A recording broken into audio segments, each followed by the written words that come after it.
You've reached the Union and Metro Street podcast, where we discuss the San Diego music scene of the late 80s and all of the 90s, from the shows we worked to the shows we played. Here we go.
So that was a track from Buck 09, and we got Andy here. So what's up, brother? How you doing, guys?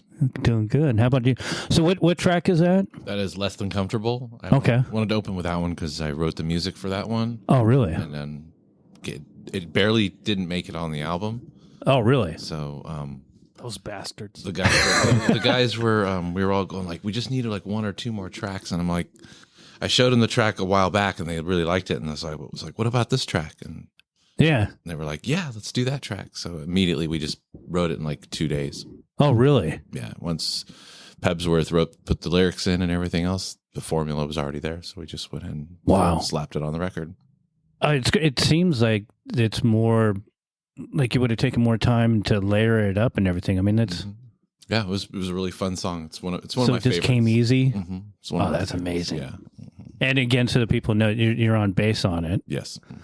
That's really cool. So is this for the new album that you guys are recording right now, or No, that was 2008 Oh, okay. for that one. But we are finishing our new record right now. Okay. Yeah, it's going through the final post-production stages. Okay. So, And how's that going? pretty good. We're pretty excited about it. Yeah. It's only been in the making for 3 years, but hey, Yeah. Yeah. Well, Yeah. sometimes it takes some time because everyone's out of town, Mm-hmm. and you just came in. Where again are you from? I live in the Sierra foothills Okay. near Yosemite. Yeah. So And you just came down specifically for this and a couple other things. Yeah. So Yeah. we're extremely grateful for that. it's the first To time begin with. I've been able to travel down here without having a show and somewhere to be. Right. all the time. So, Right. less stress Mm-hmm. other than the drive. Yeah, I don't mind the drive, but when you have to be somewhere and load in and do all that, it doesn't leave a lot of time. Right. So Yeah, because the last time was the Rolando Street Fair. Mm-hmm. And yeah, we had to just get in there, checked in, load in, and then we had to wait on that rain situation for a while. Yeah, and it was like everything was kind of like last minute in a sense. It was like hurry up and wait, and then Yeah. all right, get your stuff out, and it was crazy. Yeah, and get it covered from the rain. That was, Yeah, and we weren't sure if you guys were going to play at all. Mm-hmm. Yeah, there was that nice respite where there wasn't really. I mean, it kind of sprinkled a little bit, but I was amazed that it happened at all. I mean, especially for here with all this rain. I mean, we had rain yesterday. I went from La Jolla to PB to get a truckload of it's this mulch, and I got rained on like heavy rain, which we're not used to down here at all. And then I got loaded up and it was just sprinkling, and then going back to La Jolla and the sun came out. Mm-hmm. I mean, talking about microclimates, it was absolutely insane. Right. But that the Rolando Fair show was really fun too. Right. Yeah. Yeah. And they almost were going to scratch it because it looked like it was going to rain, and they're all looking on their smartphones, radar, and everything. Right. Yeah. That's what I was doing. They're like, I don't know. The cell looks like it's coming in, and we'd wait 10 minutes, and then nothing happened. And finally, they were just like, all right, go get up there, play your songs. But if it starts to rain, we got to shut it down. Right. Right. So we just got up there, and luckily we got away with an hour. And then also, And there was a good turnout for it. too. Oh, yeah, There was a no, lot of it heads was- there. God, the heads that was there, it was really amazing. And I mean, everything about it felt, to me personally, I was inspired. It reminded me of like a adult backyard party from the 80s, Mm-hmm. It had the beer garden. Everyone was mellow, just having a good time. And even though it was raining, everyone was like, yeah. And the highlight was Scott getting up on stage and doing Yeah. an Irish drinking song. Yeah. So Yeah. That was a real treat. that's something that hadn't happened in a long time, right? Mm-hmm. Yeah. Yeah, he hasn't come up on stage with us for, forever. So 20 years at least.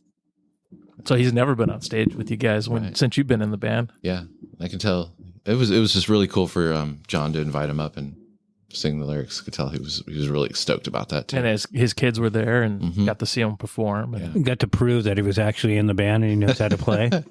Well, Jonas actually comes up to the mic and he says, introducing the writer of the Irish drinking song. And so that's when I think Scott got all like super pumped. Yeah. Yeah, no, you could see just because, we were back there with him and we were talking for a while and just everything about it, he was just nothing but smiles. And, that's the difference when you're at a show and everyone's just smiling and having a good time, the energy just kind of carries. And then even though, San Diego is supposed to be sunny, and also wasn't this because of COVID, weren't you guys supposed to play last year or the year before? So this was kind of like, we're actually making this happen. So the expectations of doing it, Scott's there, everyone smiles. I mean, Actually, it wasn't because of COVID. It was because of John's heart attack. Yeah. Oh, okay. Yeah.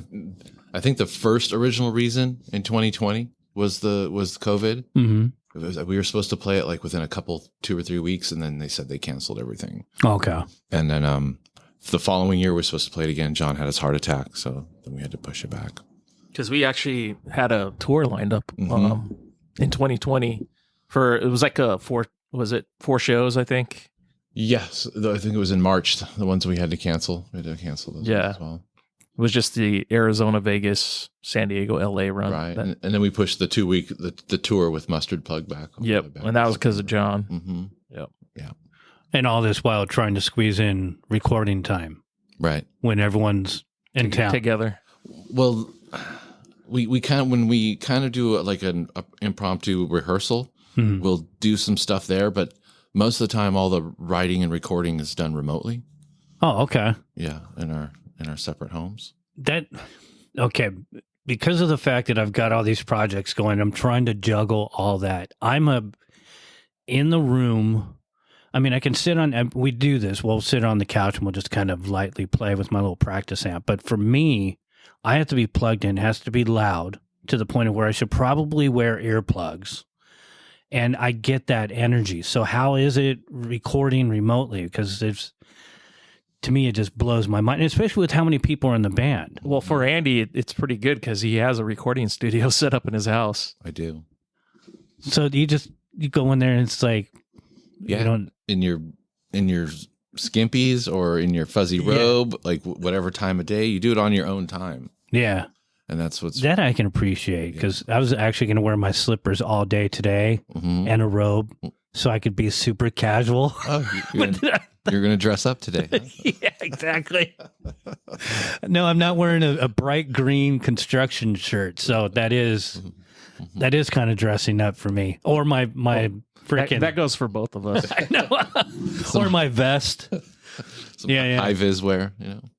But yeah. So tell me about the studio. What's in your studio? How's it set up? I have a wonderful 65-inch UHD curved TV. That's my working space, and then Okay. using Presonus, Tony and I bounce files back and forth either through Dropbox or TeamViewer or anything like that, and we're able to just coordinate our stuff and transfer stems and file sessions that way. And Okay. Cool. I can rebuild the whole session on my side, so he can do that on the same on his side. I track everything in my studio, all my bass stuff. I do a live mic track, I do a DI track, and then I send him those, and then we're able to update the files as needed. Wow. That would be cool. I mean, if you have the right components, I guess, for lack of better terms, that would make it a lot easier. Because I'm recording stuff on my phone at best, and I barely figure that out. I've got GarageBand and all that stuff, and I'm the dumb bass player. Wow. You've got to figure it out. We all And I also hide behind a lot of distortion and other noise. So, we all have our strengths. I don't know if I have. I can scream. It's still at my age. I can scream. Okay. Well, let's get to the roots. When did you get in the band? Because I've been working with Bucko 9 since the inception, basically, back in the early days. So when did you actually get into the band, and how did that happen? Okay. My first show with them was Thanksgiving 1999, and that was at Cain's. Okay. So, and how that came to be, I had tried out for the band. Originally, when I saw the ad in the Reader, there's a whole backstory to this. Another reader. Yeah, another Reader discovery, and it said bass player on it. I had known the guys prior to that from the other bands I was in, and even in my hometown, we had Bucko 9 there, we've had Blink there, and actually, two of the guys that told me to recommend moving to San Diego were Tom and Mark. Oh, really? From Blink, and I had a really good friend, Sarah, who also lived here too, and that was the main reason I came here. But for Tom and Mark to say, San Diego needs bass players and drummers, as they're smoking a cigarette after a Blink show in my little hometown, and looked at my brother and I was like, we really should try that out. We should really go down to San Diego. And so I moved down here. So anyway, fast forward a couple of years, I'm looking in the Reader, and it says bass player wanted for local punk ska band Bucko 9, and I was like, sweet, I'm going to call that number. Yeah. So I call the number, it gets to some voicemail, and I hung up immediately. And I'm like, nope, I'm going to call Tony because I have his personal number. So I call Tony and I'm like, hey, it's Andy from Stinkaholic. And I'd really like to try out for Bucko 9. He goes, get down here. So I go and I try out. And everybody was super stoked. They let me stay to watch some of the other people that were trying out. And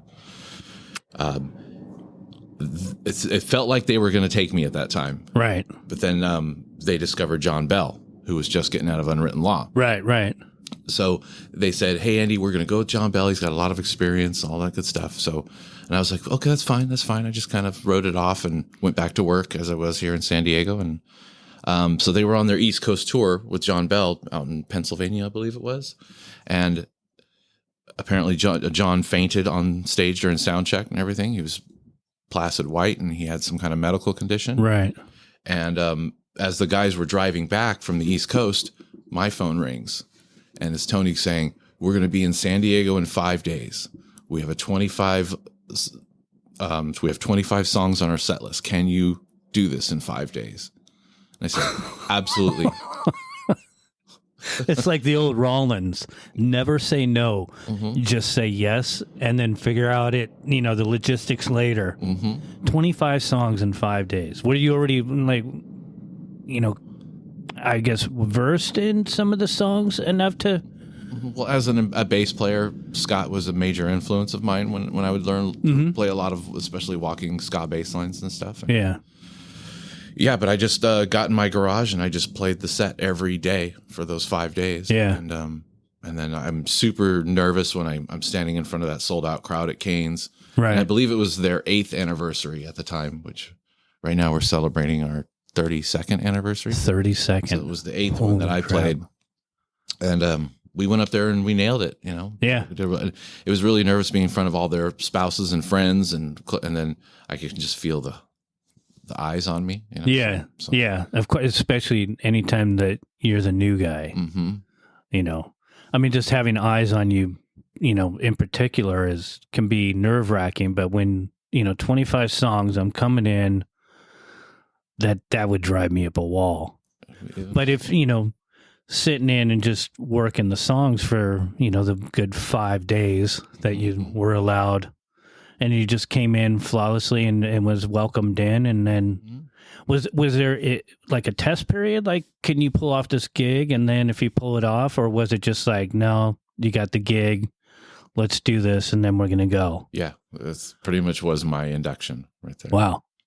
That's cool. And it That's was cool. So we're going to do some more tours. We're going to do this and that. And like, do you want to do it? And I was like, yeah, absolutely.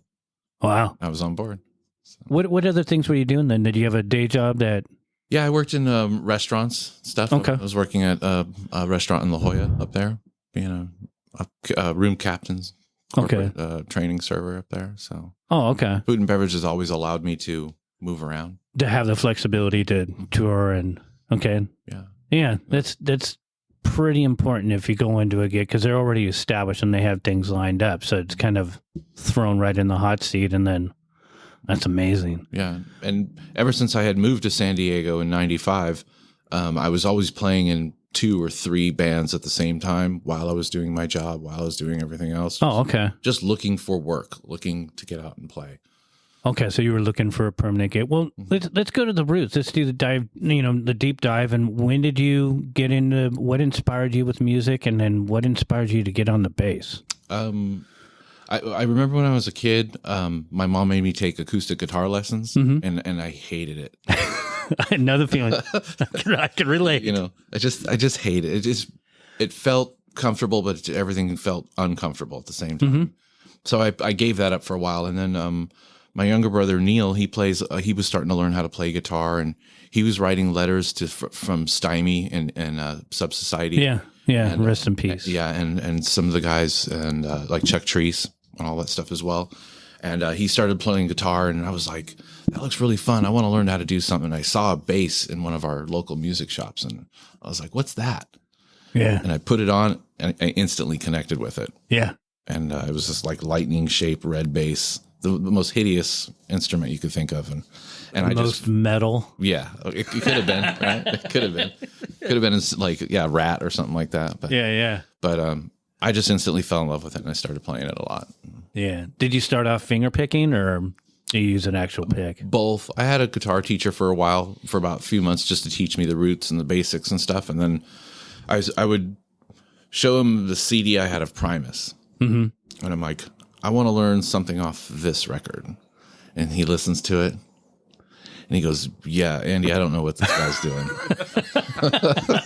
Les Claypool. Yeah. Les is, I watched something with him a while back, and I don't remember what exactly it came from, but it was just trying to figure out his picking. That's what it was. Something about his picking styles, and then just all the different techniques that he had.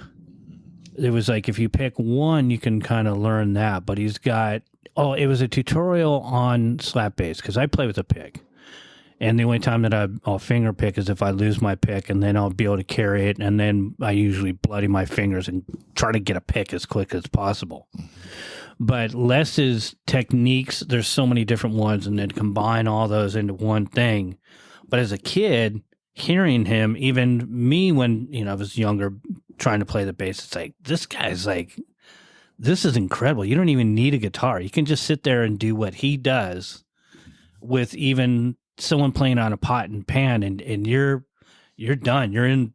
That's it. Mm-hmm. You're hooked. Right. The bass is, an incredible instrument. So what did you end up learning anything with any less riffs at all? Or absolutely. Yeah? I ended up learning the whole album of the first one with to Defy the Laws of Tradition and Too Many Puppies, all that stuff. I don't know why the title of it's escaping me right now, but Through the Seas of Cheese or something. That was the next record. Okay. And I started learning a lot of stuff off of there as well.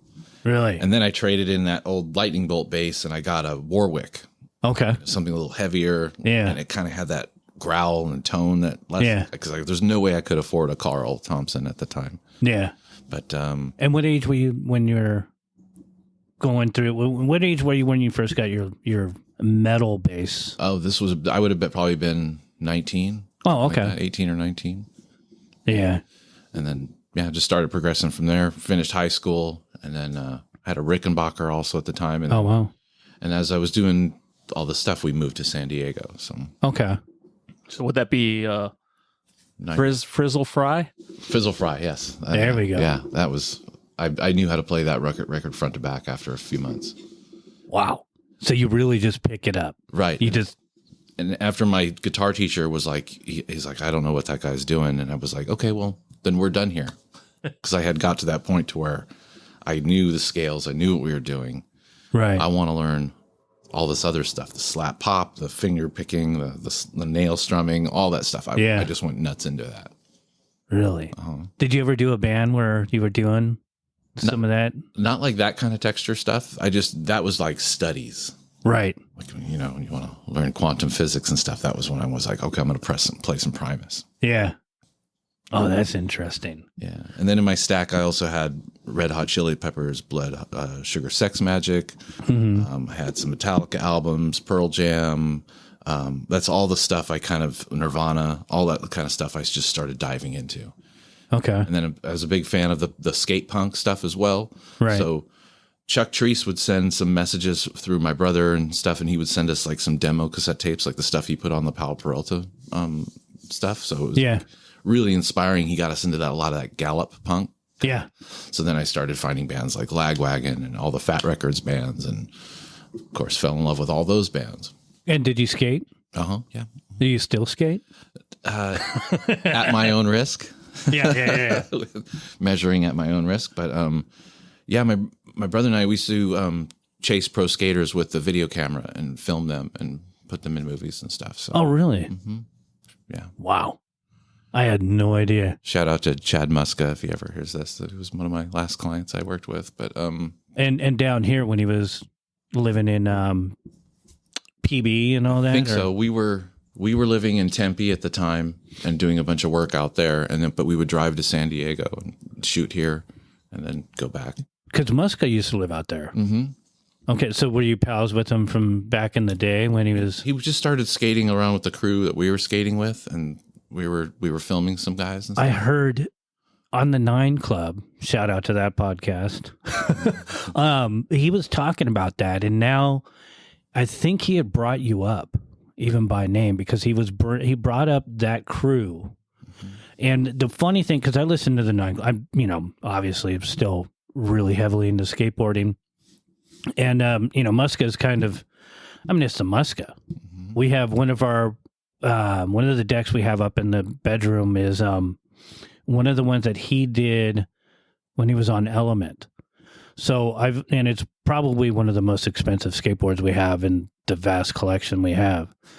But that makes more sense as it's starting to come in because that was a time of the skate rock and there was, I would say musically it was more diverse and you weren't so pigeonholed in.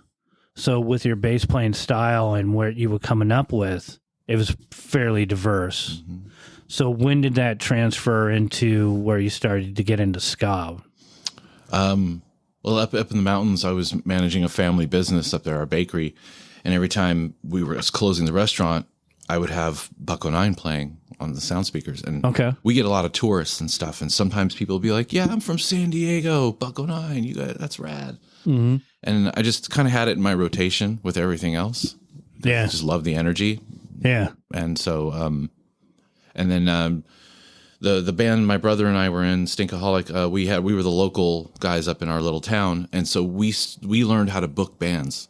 Talk to like Eddie Numskull and talk to Muzio and stuff who were managing bands like Buck-O-Nine and some of the other ones that were managing Blink and stuff. And so we actually were able to get Blink up there a few times for just a few $100, and Buck-O-Nine would come up for a few $100. Skank and Pickle, all these bands, Good Riddance, so many bands that came up to our little town and everybody just, we have the 650 person venue that just kept getting larger and larger.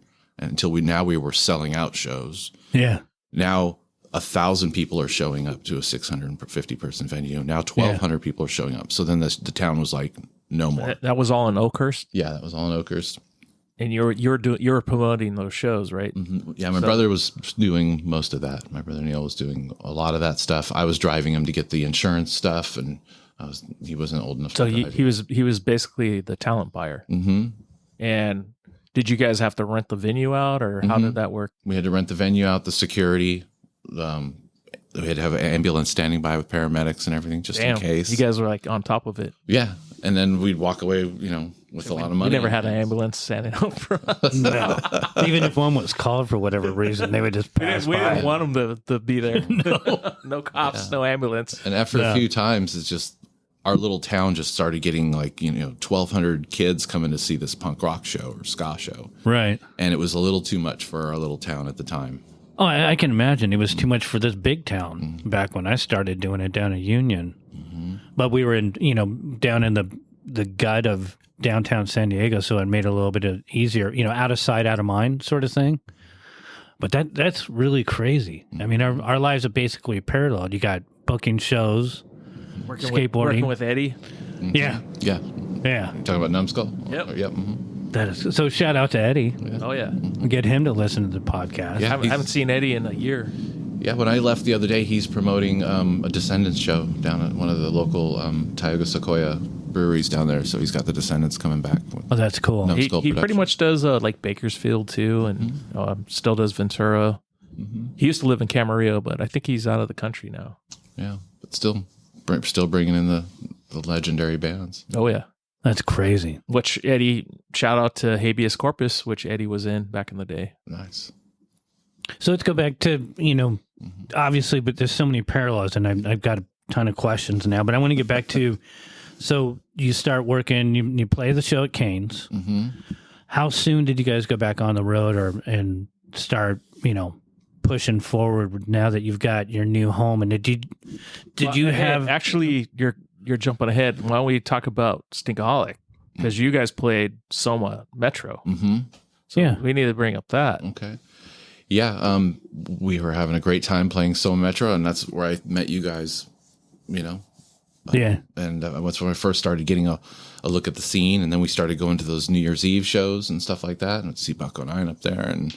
And a good friend of mine snuck backstage and was hanging out with Gwen, for the No Doubt show. And, we were just having a rad time with a big group of us that were from this little town. And there would be like 15 of us that would go to your New Year's Eve show or some of the Soma shows at Metro. And, had some of the best times of our lives. Really? Yeah. So you got a group of people from Oakhurst that come down to the New Year's Eve shows at the sports arena. Yeah. And you think about those shows too, nobody does that anymore. No.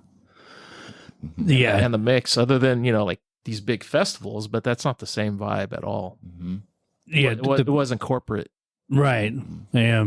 I mean, it's the ones that they have down here at the park down here, Bay Park, whatever. We're actually going to the one next weekend when we're recording this. So the next weekend would be, what's that? The 11th, 12th. That'll be the No Effects, their farewell tour. But for, where we were, I mean, I knew people would kind of come in from East County, maybe LA, drive down. When we were kids, we might, get a caravan and people go up to LA, but Oakhurst, that's a little bit more of a drive. It's 350 miles from here. Yeah, so that's, So you guys would get a hotel, like stay for a couple days. And, Mm-hmm.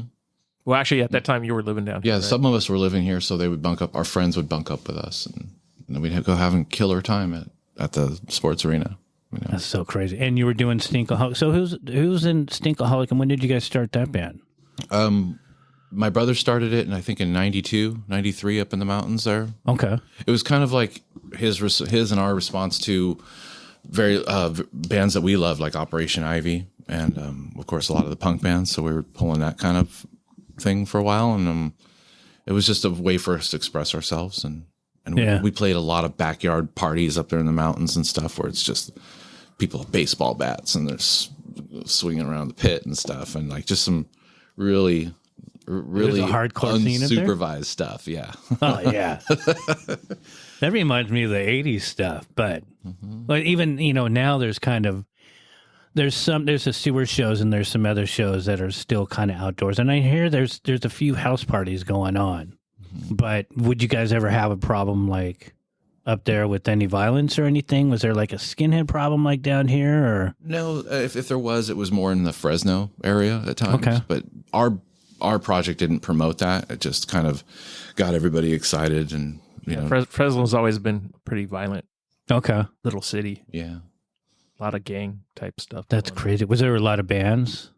Yeah. Up in your... Yeah, bands. Right off the top of my head here, Let's Go Bowling is from that area. The Crucified back in the day, one of the skate bands. Yeah. They're from the Fresno area. They were like that speed metal. Yeah. I remember them. It might have something on vinyl in the archives. Mm-hmm. That's cool. But yeah, there'd be some pretty sketchy shows going on there, Yeah. And this is, of course, back where no cell phones, no internet, So Right. Did you guys do any Sacramento bands? probably I don't really recall at this time if they were specifically from Sacramento. We got a lot of stuff from the Bay Area. And so that's where we were getting bands like Skank and Pickle, and we became really good friends with Mike Park at the time. And then so we were able to get our band on certain compilations with Bucko 9 and with other things as well. So And that was with Stinkaholic? yeah. Mm-hmm. Okay, so you guys were established. What happened to the band? Like, Well, we did our thing down here in San Diego, and then I started getting really busy with Bucko 9, and so it kind of just became a lesser priority thing. right. And a couple of my guys, they were just had to work all the time, and finally I get into Bucko 9, I'm doing the same thing, but we start traveling more, and so my time just got less available for that. Right. What were some of the shows you guys played at Metro? Do you remember who you played with? Gosh. Because you guys didn't play Union, right? You just played Metro. Just Metro, yeah, the Linda Vista one. I'd have to look at some set lists, but it was a lot of those like 4 or 5 band local shows, Side stage shows, yeah. Yeah. I'm trying to think. I'm trying to remember some of the bands because I remember the name for sure. And then in the group, I remember the name. I remember seeing it on the flyers. the neon color flyers. Yeah. I'm trying to But I can't remember who you guys played with. That's the like the one that keeps popping in my head right now is user friendly. Probably. Turkey Mouth. Yeah, that's exactly what I was thinking. Was Turkey Malik and probably Dr. Klon. Yeah, I think you. Jughead's Revenge. Okay, yeah. Was there Funkopotamus? Oh yeah, Funkopotamus. How about like you get into G Spot, Unsteady. Yeah. Dodgeball at the time. Yeah. Yeah. Did you guys do with Spaz Boy too? Spaz Boy, yeah. Oh, there you go. Sounds really familiar. What's the other one? Skipjack, stuff like that.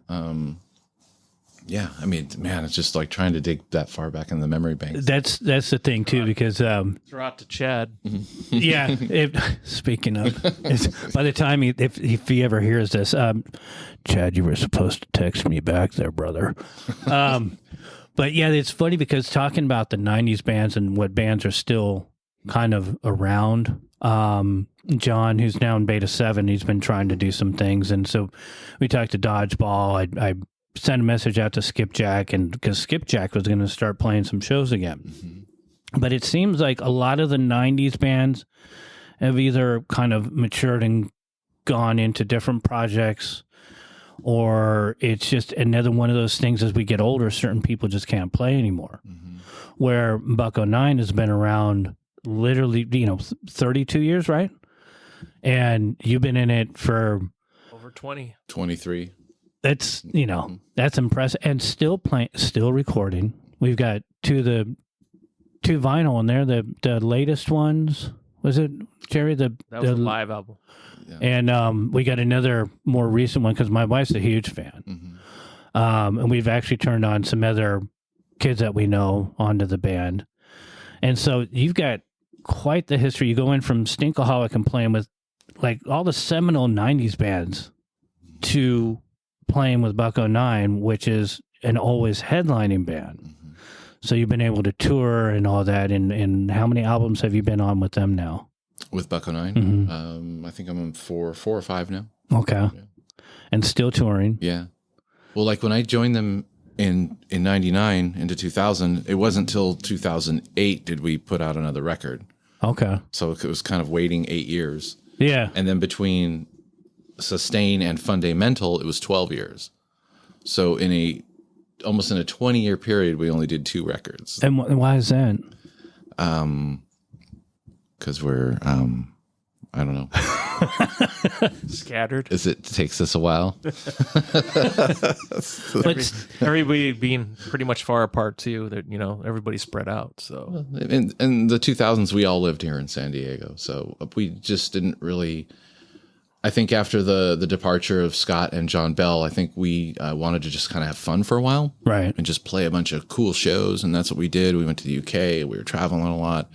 We were playing Warped Tours. We were doing all those ska fests in Vegas and stuff. Those big multiple band ska shows, and we were just having a great time. And then I think it was around 2006. We were like, let's go ahead and wrap up all these new songs we've been working on, and like let's finally get a record done. So. Yeah, that's how Sustain was brought into. And you already had the material, or did you have to go in and write more material? Or well, like with that song I played with when we opened the show here, that was like one of the last entries.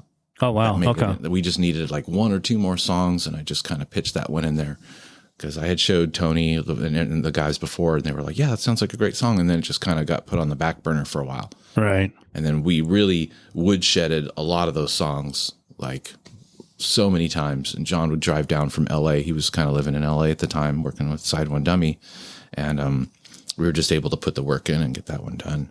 But that was before remote working and stuff. So now we're able to do it in the comfort of our own homes in our respective cities. And it makes it easier just to kind of get into it and feel the groove. Would you guys play these songs live at all, or did you try them out before? We do.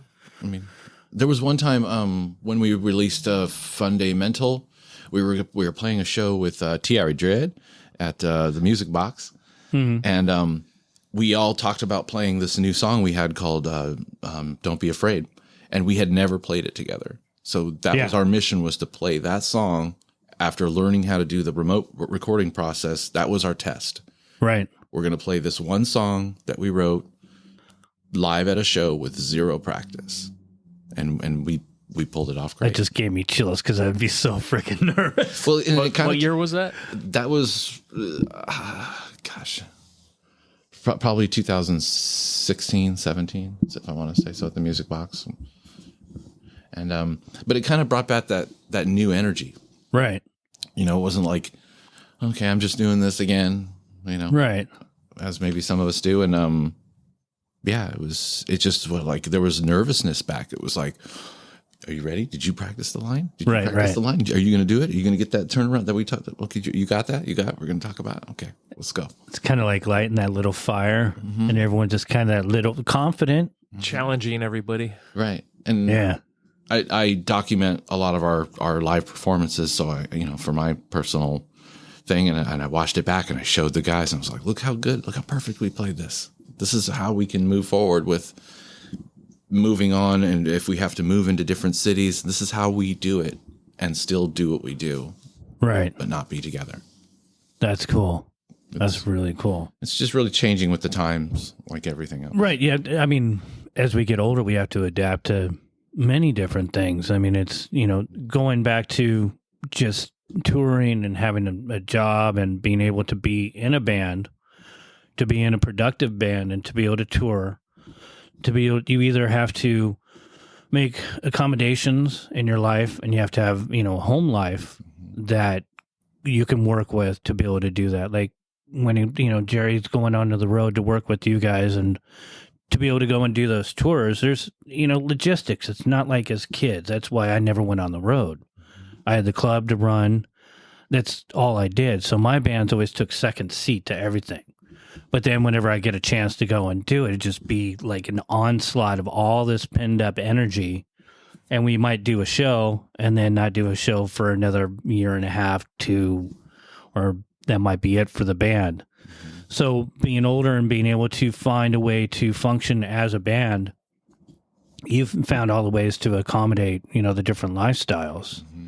But this is a real test. How much time and logistics do you have to put in before you can get the band together for a tour? Is it like you get an offer and then you start gathering everyone together? And are you doing that, or?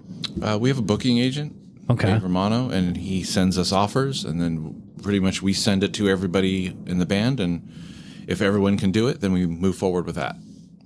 How long would that usually take? Say you get an offer, a 5-day tour, and you're just going to do, a couple dates. I'd say a few days, just for all 7 of us to get back. Really? Mm-hmm. And you got to think too, 7 people. So that's what I'm looking at. Because a lot of hands that's going to go through, and one person can't do it, then it throws throws it out. And to Jerry's credit, the 8th man. Yeah. Yeah, exactly. Because we really don't want to do much of anything without his help. Yeah. And then plus there's the logistics of getting the RV, getting everyone in town, picking up everyone from the airport or whatever. I mean, what's cool with Bucko 9 though is everybody has their job basically. Right. So one person, Dan, pretty much deals with the RV. He has his contact over there. So everybody's doing their part to make the tour work. Right. Instead of just one person trying to, corral everyone. Yeah, herd cats. Yeah. Oh, yeah. It's pretty much Jerry's lead job most of the time when he wants to get out of the venue. And I mean, because you guys I'm the sober guy on the road, so I'm the one that has to take care of these guys. So, and that's again, you're talking 7 band members, so yeah, it's and you kind of known as it's kind of a party band, right? Yeah. Not too bad. Well, not everyone.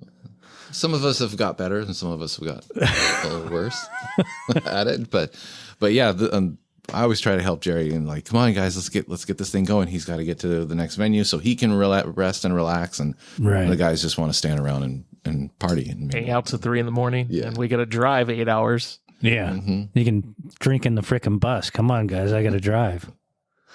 Yeah, that's all those logistics to me. I just still find absolutely just amazing. And so the party band with Jerry, at the wheel because he's a sober one.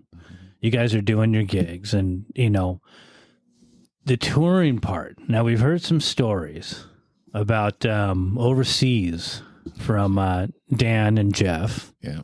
They kind of spilled some beans on some stories, but let's hear from your point of view. Okay. So let's see. So the what was it? Japan? Is that is that the crazy spot where? I mean, because you guys are big over in Japan, but what? Help me out. I know there's some story. I'm trying to like pull them out of the air. There's Were you trying to talk about when Tony got his teeth knocked out, or that's what I was going to bring up right there. There's the one. That's one of them. Yeah. So we're Tokyo. We're finishing a show, and Tony goes to move and do a spin move, but Dan is standing on his foot. That's right. Okay. Yeah. So Dan stands on his foot, and Tony goes to lean forward, and he just goes face first with his trumpet into the wedge, and just the mouthpiece just clips his teeth, just bam, and he's had like a little vampire. Yeah, and he was bleeding, his mouth's all bleeding and stuff. And you got that on video too, right? Got it on video, and he even tried to play the trumpet. He didn't even really notice what happened, and he's trying to play, watching on the replay on the video, and he's trying to play, and he's just like, I can't get the. And all of a sudden, he just sees blood everywhere, and he's just like, he looks at Dan in the middle of the show, and we're playing, and he just like shows him his teeth, and Dan's like, oh my god. And he's like, your teeth are busted. Oh my! And so I don't remember, how do you pull it off on the rest of the show. That was it. That was the final. That was it. That was the final show to close out Japan, and Tony just had to deal with all that all the way back home. Right. And he was able to get fixed through the insurance and stuff, and but it was pretty wild. I mean, just like he couldn't eat really much of anything. We went to a sushi bar. The promotion company took us out to a sushi bar afterward, and we're doing wasabi rolls and all that stuff. And Tony's open nerves. Yeah, he's got his teeth, like, just, if you can imagine, just anything touching the front of your teeth, like just setting nerves off on fire. Oh yeah, that's what he had to deal with. And he's trying to eat through the side of his mouth, and it was hilarious and kind of like, we felt for him at the same time. Right. Yeah. Well, there was and then Andy got injured in Chicago, Tinley Park. I was setting up some cameras, and I stepped into the darkness off stage, and my leg got caught in the raft or the scaffolding. Right. And I got pinched. And the only thing that saved my fall was the rack for the guitar rack. Like MXPX's bass was up there. Zebrahead stuff is up there. Like all their stuff is on this rack, and I'm holding on to it, and it's not bolted down, but I had to keep it from falling down. Otherwise, the weight of my body and everything would have broke my leg. Yeah. And I was able to pull myself up and get myself, and I just had this huge hematoma, like by the end of our set, that was just, it was constantly growing. It was gnarly. Oh, it was bad, really bad. Really, yeah. And he still had he had to play a whole set and then another set that night at Reggie's in downtown Chicago. Oh, wow. Yeah. Ibuprofen and ice pack. And then on top of that, we had no sleep. No sleep, and then the next day we had to go to O'Hare and fly out of there, and everybody else had an earlier flight. And so I'm just sitting in O'Hare for like 9 or 10 hours waiting to get back in the air, and just my leg is just, with every heartbeat, it's just throbbing. So it's your leg and not your foot? Yeah, like right on the side of your leg, and just and it's swollen. It hurts really bad. Oh. My God. And see, you weren't even skating, and it's just from on stage. Yeah, just from being on stage and not really. Yeah. It was bad. It was bad. It sounds, I mean, right now my leg hurts thinking about it. Yeah, it was probably the most scariest moment I've ever had on stage. It was that particular moment was like, because if I would have fell and broke my leg, it's over. Right. Yeah. I'm staying in a hospital. I'm getting my leg in a cast. The guys are taking off without me. Right. Like, it really would have caused problems in my getting back to work and doing more shows eventually and all that stuff. It would have really put It's a good thing that didn't happen in Denver. Yeah.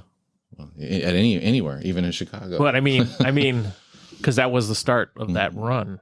Mm-hmm. Oh, other than, I think we did the soda bar. Did we do the soda bar the night before? Or I can't remember. We played over there so many times. Yeah. I just remember playing at the Bluebird there in Denver. Yeah. And then we did down to Omaha. Yep. And then Chicago.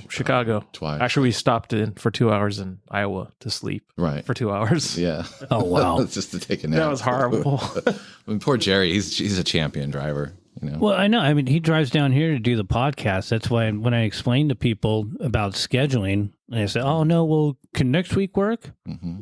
No, because as I told you before, Jerry has to come down. Mm-hmm. I have the luxury; it's in my living room. I just, tell the family we're screwed over the weekend. You guys have to be quiet.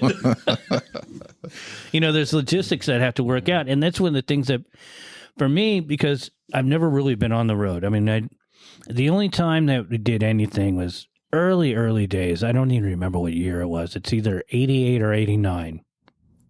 It was probably 89, maybe even 90, but short-lived. They had a gig up at Gilman Street. So we took 3 days. We got a U-Haul, and then the guitarist Dennis drove his van. And we had Justin from The Locust and Dead Cross, and at that time, he was still doing Struggle. And I believe Eric from Struggle, who's also in a bunch of other bands, rest in peace, I believe he went with us. And then I went, and it was a short-lived guys. So it was like 3 days, and that, for me, that's touring. And when we came back, I ended up a chipped tooth, needed a root canal, because I was eating Taco Bell, and it fucked up my tooth. And, that was just after 3 days, and I was just miserable. So being on tour where you're where no one knows where you're at, basically, in the band. And you're touring, something like that happens, and you have to just deal with an injury. That's my biggest fear. That's why I don't want to tour. I mean, the tooth damn near took me out. Mm-hmm. But if your leg feels like it was just in a vice and, to the point of almost broken, and you're on a couple hours sleep, I mean, come on. Is it really that worth it? Yeah. That's why we do it. Yeah. And it's cool to go out and hang out with everybody, like these guys, they don't see each other that often. And yeah, it's the brotherhood, just hanging. And that's why I do it too, the hangout. And it's fun. I mean, it's rough. It's definitely rough. You have to really love it. It's kind of like what I tell anybody else when you're doing something you love doing. It's a lot of work. So if you don't love it, that's going to show itself real soon. Right. Well, especially if your heart isn't into it and you're on the road. I mean, of all the bands that have come through all the years playing the club, there's been bands that have come through and you could just tell that they were tired of being on the road. Tony, and when the things that sticks in my mind when Tony from No Doubt came back, they were out for 13 months, I believe. We've talked about this before. But before that tour, he's just like, I just want to go on the road, because on the road it was easier just to, basically their album had just come out, Glenn and him, right? They were working. That's what it was, Yeah. That's why bands want to be on the road back in those days when you did tour all the time, because that was your job. Yeah. Nowadays, it's not your job. So the idle time, especially when you're in a weird relationship where you've got this band, you're on the label, you've been picked up, you're extremely passionate about it. This is your goal. You want to be doing this. So they went on the road. They come back, I believe it was 13 months later, and I asked him how it was, because at first he's like, I just want to go on the road, Jeremy. I just want to work, Mm-hmm. And then he's like, yeah, dude, I just want to go home. Holidays, birthdays, every day has been on the road, and I just want to go home. Granted, they've been all over the place, but if your passion isn't in that and into your music and into your product and it's your lifestyle, it's going to show on stage. Yeah. And those are the people that are paying for you to be able to do that. So if you're up on stage and you're just phoning it in, the audience is going to know. Right.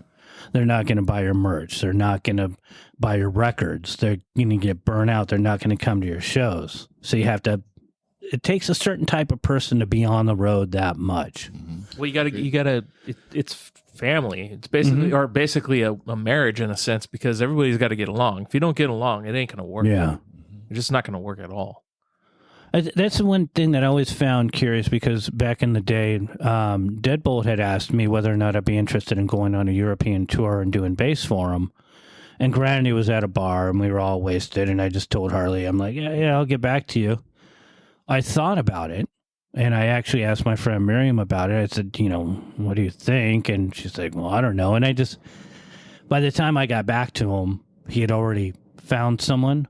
But I was just thinking, because, all I've done was 3 days with the boys going up to Gilman, and that was crazy. Come back and I need a root canal. My tooth hurts.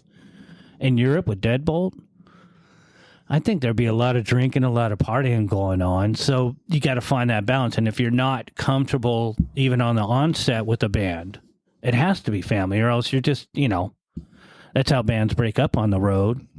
That's how a lot of problems happen.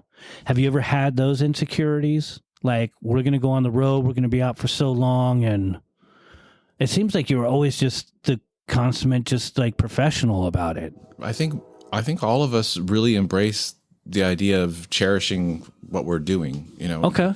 And I see it as a real privilege when I'm on the road. Is it long hours, a lot of downtime? Yes, absolutely it is. But I embrace all of that. It's just part of the gig. Just like with anything else, it didn't matter if you're working for a job somewhere else. You still have to travel. You still have to, so you better love it. Right. And for that 45 minutes to an hour and 15 minutes that we get on stage to do it, that's your opportunity to let it all out. Right. Whether it be your frustration or your pleasure or your exercise, whatever it is. Yeah. Shoot it out. Shoot it right up at the crowd, and hopefully they give it right back to you. Oh, yeah. Yeah, and that's a good question. Has there ever been a show where you just kind of thought, we're bombing, this is not working out, or the crowd just wasn't really into it, or nobody shows up? We all have the same philosophy. If there's 5 people or 500 or 5,000, we're going to make every single person there have a great time. There'll be certain people that Tony or myself or any one of us will pick out just to see if they're like they got their arms folded and they're right. Like the Hollywood show, where 25 people showed up, right? And there was like 12 bands playing, and these weren't little bands, right? That was that big festival, right? Yeah, with Guttermouth and Pulley and U.S. Bombs, U.S. Bombs, and it was like 25 paid. Pretty much most of the people in that room that were watching the bands were from other bands. Mm-hmm. It was bad. I mean, it was a good show. But all of us got up there. It was bad. Yeah, we all went up there and did our thing. Because the thing that was odd is we thought that was going to be the biggest show of that run. Mm-hmm. And the best show of that run was in my town in Ventura at the Garage. Yeah. Sold out. The house was just amazing. All the bands. It was a good show. Mm-hmm. Yeah, and that Hollywood one was horrible. Yeah, it was. I mean, it was sterile. I think we made $25 in merch or something like that. Yeah, but we just everybody there did their thing. Yeah, and then we all left. even Guttermouth at 2 a.m. put on a pretty damn good show. Mm-hmm. Yeah, it was hilarious. Yeah, Mark's always hilarious. Oh, that's true. That's absolutely true. But it's still, how do you keep morale up if, when people get sick or there's hardly anyone there? Is it just matter just because all the other bands are there? Yeah. I mean, if any one of us is not feeling tip top, just being around each other and stoking each other out, I think that's how we get through it all. Yeah. No one's like, no one gets treated like that. It's just like, come on up, have a beer. We'll get you brought up. Oh, that's cool. Yeah, because these are the things that I think about, and I'm sure a lot of people are thinking, God, I don't know how, after so many years, you can keep up the morale, especially being on road. Mm-hmm. But it sounds like you just have the perfect attitude, and it's just the professionalism. And again, I think it's everybody being spread out too. Yeah. So they're not seeing each other every day. I mean, of course, now there's 4 guys that live in San Diego, right? Right. From the band, but they're still kind of. That group of people was kind of spread out too. Right. So. Mm-hmm. I mean, Dan hangs out with Jeff a lot. Yeah. So you kind of have your own cliques, but that's the thing that I get excited about whenever I have band practice with whatever project I'm doing is getting together and making a whole bunch of noise. And before it'd be like, when you go and get a studio, So you have 2 hours that, you scrounge up enough time for 2 hours, you go into the studio. And so you just have to go in there and power it out, try to be as professional. But if you're all living around each other, then you get so comfortable that you just start, you're just hanging out, partying, you're not as productive. Mm-hmm. But you guys are spread apart. So then when you get back together and you're out on the road, that's the party time and that's the productive time. Mm-hmm. I think all of the stuff we do remotely together, it's like when we get together and finally listen to this stuff together, that's the first time. Yeah. So if you remember getting together with your bandmates and hearing that music for the first time, you're all reacting to it. It's really enhanced when you've been working on stuff for so long, and then you guys get a chance to get together and listen to the final product for the first time. Yeah. All together. And then you can actually see reactions. Yeah, it's a different dynamic for sure. Right. And being on the road, I'm as a cinematographer, I just love documenting and filming and doing all this stuff. And because I know it's not going to last forever. Mm-hmm.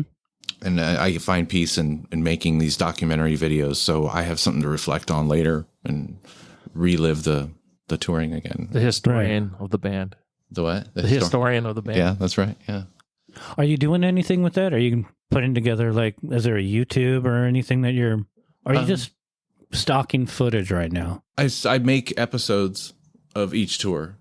So, okay. And I put in as much detail as I can, Easter eggs, stuff that maybe there's a song we were working on and I put it in there, or a little commercial. We send each other funny videos, and he does really good videos that he puts together, because he just got me, since I started touring with them, he got me all the footage from the tours I was on with them. Mm-hmm. And he'll put in where we start, the time it took to get there, and then some scenery. So little tidbits of everything, which is cool. Which that alone, it adds to being on the road even more purpose, because you've got other projects or art endeavors, for lack of better terms, to do to keep you occupied. Right.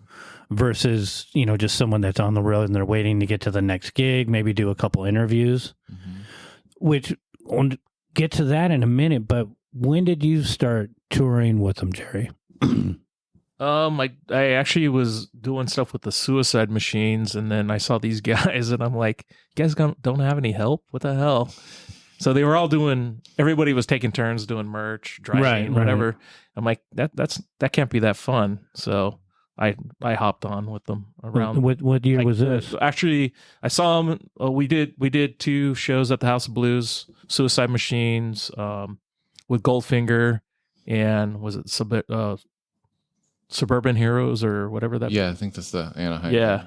So we did Anaheim and San Diego. Suburban Legends. Sorry, you guys. No. We got you. We corrected it. Yep. So yeah, I felt bad for all, man. I'm like, if you guys want me to help, I'll go out with you guys. And what year was this? So the first time I went out with them was January of 2019, but I kind of helped them back in 2018. Okay. Mm-hmm. So it wasn't too long ago. No. And then I have that history with everybody from Selma as well. So oh yeah, just like you. Yeah. Mm-hmm. Yeah, but again, I never went on the road. Yeah. I'm you got to remember, I started tour managing when Metro closed. Yeah. So that's kind of in my blood. It's like I need to do this. Mm-hmm. Yeah. And that's the thing too, is with him being on the road with you guys and the fact that he is, again, just one of those, just disciplined, and he can drive all those hours. Working on documenting. He's also carrying, the merch, which I know that you're involved with that as well.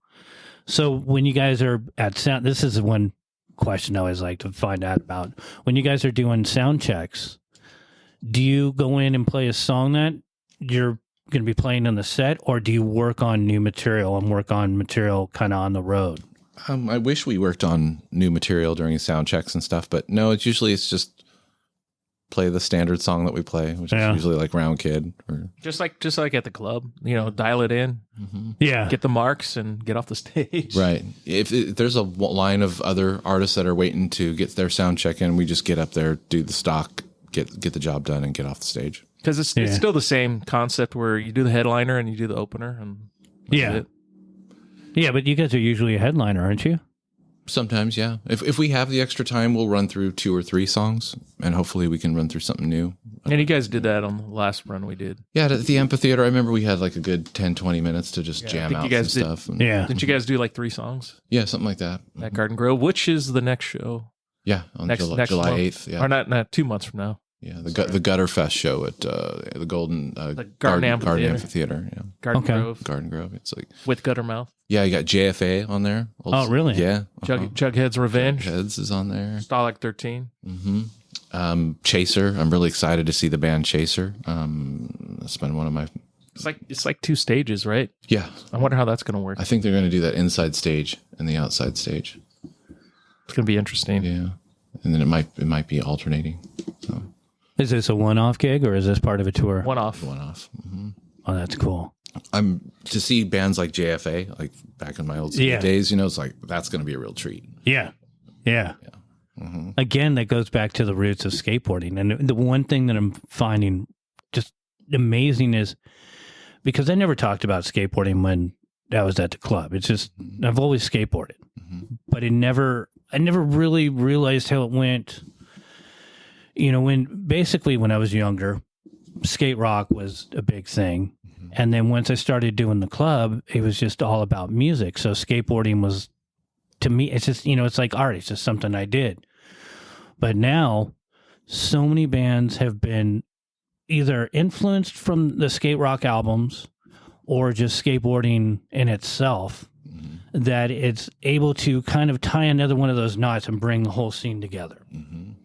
And it's just one more of those things that make these festivals and everything a lot more fun. So the Warped Tour that really started promoting that, did you guys do any Warped Tour shows? A lot of them, yeah. Did you ever get tempted to go and skate at all? Yes. Yeah. Would you? Because this is one of those main things that a lot of people talk about is, okay, so you're on the road and depending on your label and your management, they might be like, you're not freaking bringing a goddamn skateboard because if something happens to you. As a matter of fact, you're too valuable. Just, we're going to keep an eye on you. We don't want you partying too late or whatever. Were there any restrictions that you guys had? Nothing like that contractual wise. But there was a couple Warped Tour seasons where I did bring my skateboard just to get around the venue a lot faster. And I have some old footage of that stuff too. Tony and I skateboarding through down garages and stuff like that because like Warped Tours close off the whole area, right? So we would find these garages that were blocked off, and we would just be able to skate down the parking garages. Yeah, yeah, the old classic parking garages. And Do you remember what years you guys? What years you guys played on the Warped Tour? the mid 2000s, a lot. Like sometimes they were just one offs, and sometimes we were doing like whole West Coast stuff like that. Okay. California ones, and I remember being on the road with Bad Religion and Coheed and Cambria and Tiger Army and stuff. And Oh, wow. getting to watch those bands every day. Yeah. From like the top of the RV, just like, oh, sweet. It's pretty epic, Yeah. No, that sounds really cool. It's crazy how just, a local band got to that point of being able to have all these opportunities. So there's a Warped Tour. What other, did you slide in on the Ozfest? No, we never played anything like that. But they had these, I'm trying to remember. There was one year where I think it was either 99 or 2001 where it was Skating with the Devil. So it was Warped Tour and Ozfest came together. Oh, wow. Some state that happened. Wow. So both festivals merged. What about Lollapalooza or? I don't think we've ever played anything like that. But there's always been these beer, food, skate fest, something like those little functions going on in certain towns. And Supernova. yeah. Oh, That was a beer festival. Okay. But anytime I've been in town and I hear or see about a skate festival going on, I'm like, later, guys. Yeah. Just tell me when I have to be at the venue. And then all of a sudden I'm hanging out with Steve Cab and Tony Alva and Hasoy. And I'm just like, yes, can you sign? In my room in my house, I have all these skate decks signed by like a lot of guys. That's rad. Yeah. I had no idea. Big Yeah, he's fan. got them hanging on the walls. Big See, fan. so this is just like an extension of your bedroom, basically. I it's all a bunch of my art. right. I feel super comfortable here. Yeah. again, that's the whole thing that, especially in season 3, I think for me, as finding the common ground with skateboarding and music was pretty incredible revelation. Oh yeah, back for me, because I didn't realize how many people skated. Right. You know, because I'm one. If I hear someone outside, I could literally be inside just watching TV, and I'll hear. I'm like, oh, what the hell? And, you know, I have that curb out there that I had made because no one really knows about the bowl that I have here in my front yard. But, and then the curb over there is, you know, a nice curb cut. It's a tall one. So people would skate that. And I've had people filming out here, and I'll go out and I'll watch them and then, you know, kind of introduce myself. I'm always the old creepy guy with a lot of these 20-something-year-olds. And I used to, we sponsored a lot of people over the years. So I'd end up going out there and talking to them. And they're like, oh, you skate? And I go, yeah, Red Rum Skates. Oh, that's you? Mm. It's like, yeah, that is me. You've heard of it? Oh, yeah. So, you know, with that and all the festivals, how now it doesn't seem like there's as many skate stuff going on. They've kind of simplified it, and now they're bringing in the beer gardens, food and all that. The brewery shows. Yeah. Is that something that you're finding now? Is there's a lot more brewery sort of? Yeah, I don't know if it's just festivals for whatever reason. Yeah, I mean, ever since Warped Tour went out, it's all the skate stuff is not as prevalent. And we did a handful of X Games too. Oh, okay. Stuff like that. Oh, wow. I had no idea. That was pretty rad. Like walking to the cafeteria and like there's Colin McKay and yeah, like wow. So being on the road, you're also, you know, you can be a fan of what's going on, which makes being on the road that much more exciting. Meeting the people that inspired me to pick up the bass and whether they were in this band or that band, I mean, that's been one of the most rewarding things is meeting the people that influenced me to do what I'm doing. And they play a part in why I'm there meeting them in the first place and wherever we're at. You ever do any sit down just in an RV somewhere and jam with any of the people that you looked up to growing up on tour? Or? Not the jam part, but like having conversations with Matt Freeman, you know, when we're in Tucson or El Paso, and we're just talking about stuff that's not even about related to the band. Like, you know, just what do you do for a hobby? And I ride motorcycles. Oh, that's cool. And we're able to have like real conversations that really don't have to do with playing bass or music, but right. And I just really get to learn more about the guys that inspired me, the guys and gals that inspired me. Yeah. Who would be the one that you got to hang out with that you're just like, I cannot believe I'm sitting here right now, pinch myself? The two Matts, Matt Riddle and Matt Freeman. Yeah. Yeah, those were the ones that like they influenced my playing in a big way. Riddle's from Face to Face, and then right? No use for a name. Oh, yeah. So he's a bad man. Matt played several times at Metro, many times at Metro. And yeah, well, I knew him because I started booking Face to Face when they were basically coming up. So Matt and Rob and Trevor and I, we kind of, I've told this story before, but when they would pull up at when we were downtown, so they would pull up and I'd come out to meet like I did everyone, and back then it was really low key and we were all really young. But we had a thing where either Matt or myself flick a quarter or whatever we have on us up in the air. And then Trevor would kind of be a little standoffish, like I'm not going to get in the mix, but would be laughing his freaking head off as one of us, either Rob, Matt, or I would try to get the quarter first. And then it was just, you got the visual, the dog pile, someone was always at the bottom.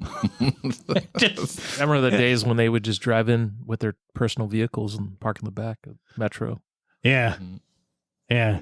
And with these, back then they usually had a van. And the one thing that I would ask them about being on the road, because, they're already from Victorville, but as you head out towards Texas, there's places that are road stops.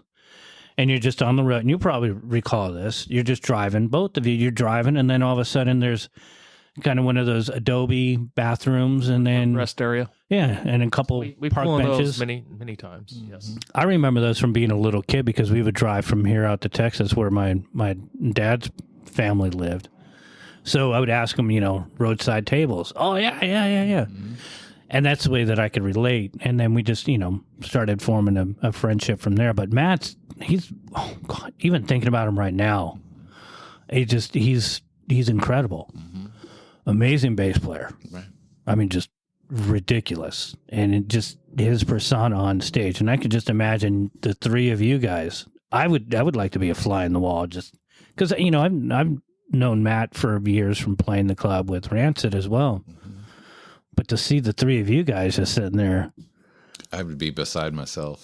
that's, that's fun stuff. Right. I mean, yeah, those two guys influenced, 95% of my playing. Yeah. Mm-hmm. I was going to say, did you want to play something from Stinkaholic? I can, if you guys want me to. Oh, yeah. That'd be great. But I'd love to see those guys on the road again at some point, Is there anything coming up where you might run into them again? I hope so. Anything in the books that we're looking forward to? Or? Nothing right away. We did see Trevor in Chicago. Oh, did we? Okay, I missed him. Is he doing his acoustic thing? Or no, I don't know what he was doing, but he was pretty much to himself. But I did see him there. Yeah, I actually just reached out to him through Facebook. Mm-hmm. Just recently. We queued up and ready to go. Yeah. Let's do it. So this one's called Out to Get Me from Melee album. Here you go.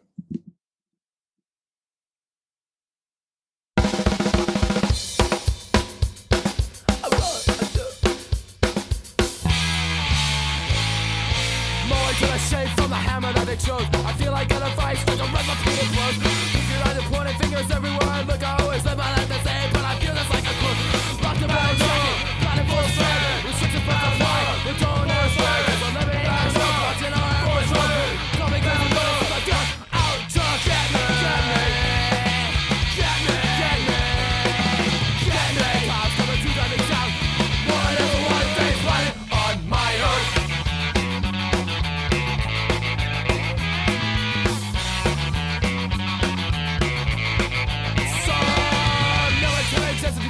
Of my life, choose your fate, invest in real estate.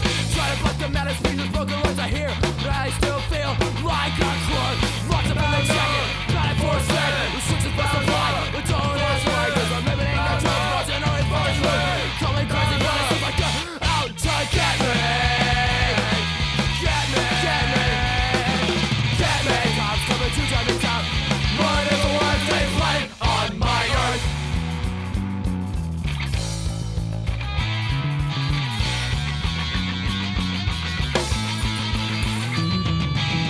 In the jacket, ballot force fed.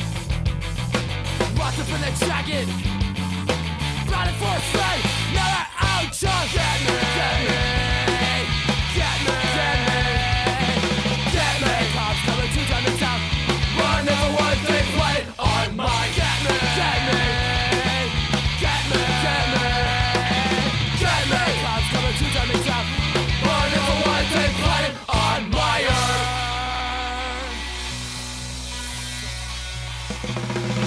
Yeah, so there you go. That's Stinkaholic right there. That bass is ridiculous. That's why so good. Fit into Bucko 9 so nice and neatly. Oh yeah. No, I could totally hear. I mean, when it sounded like it was probably the oh my god, E chord. Mm. The little accents that you throw in when you're playing.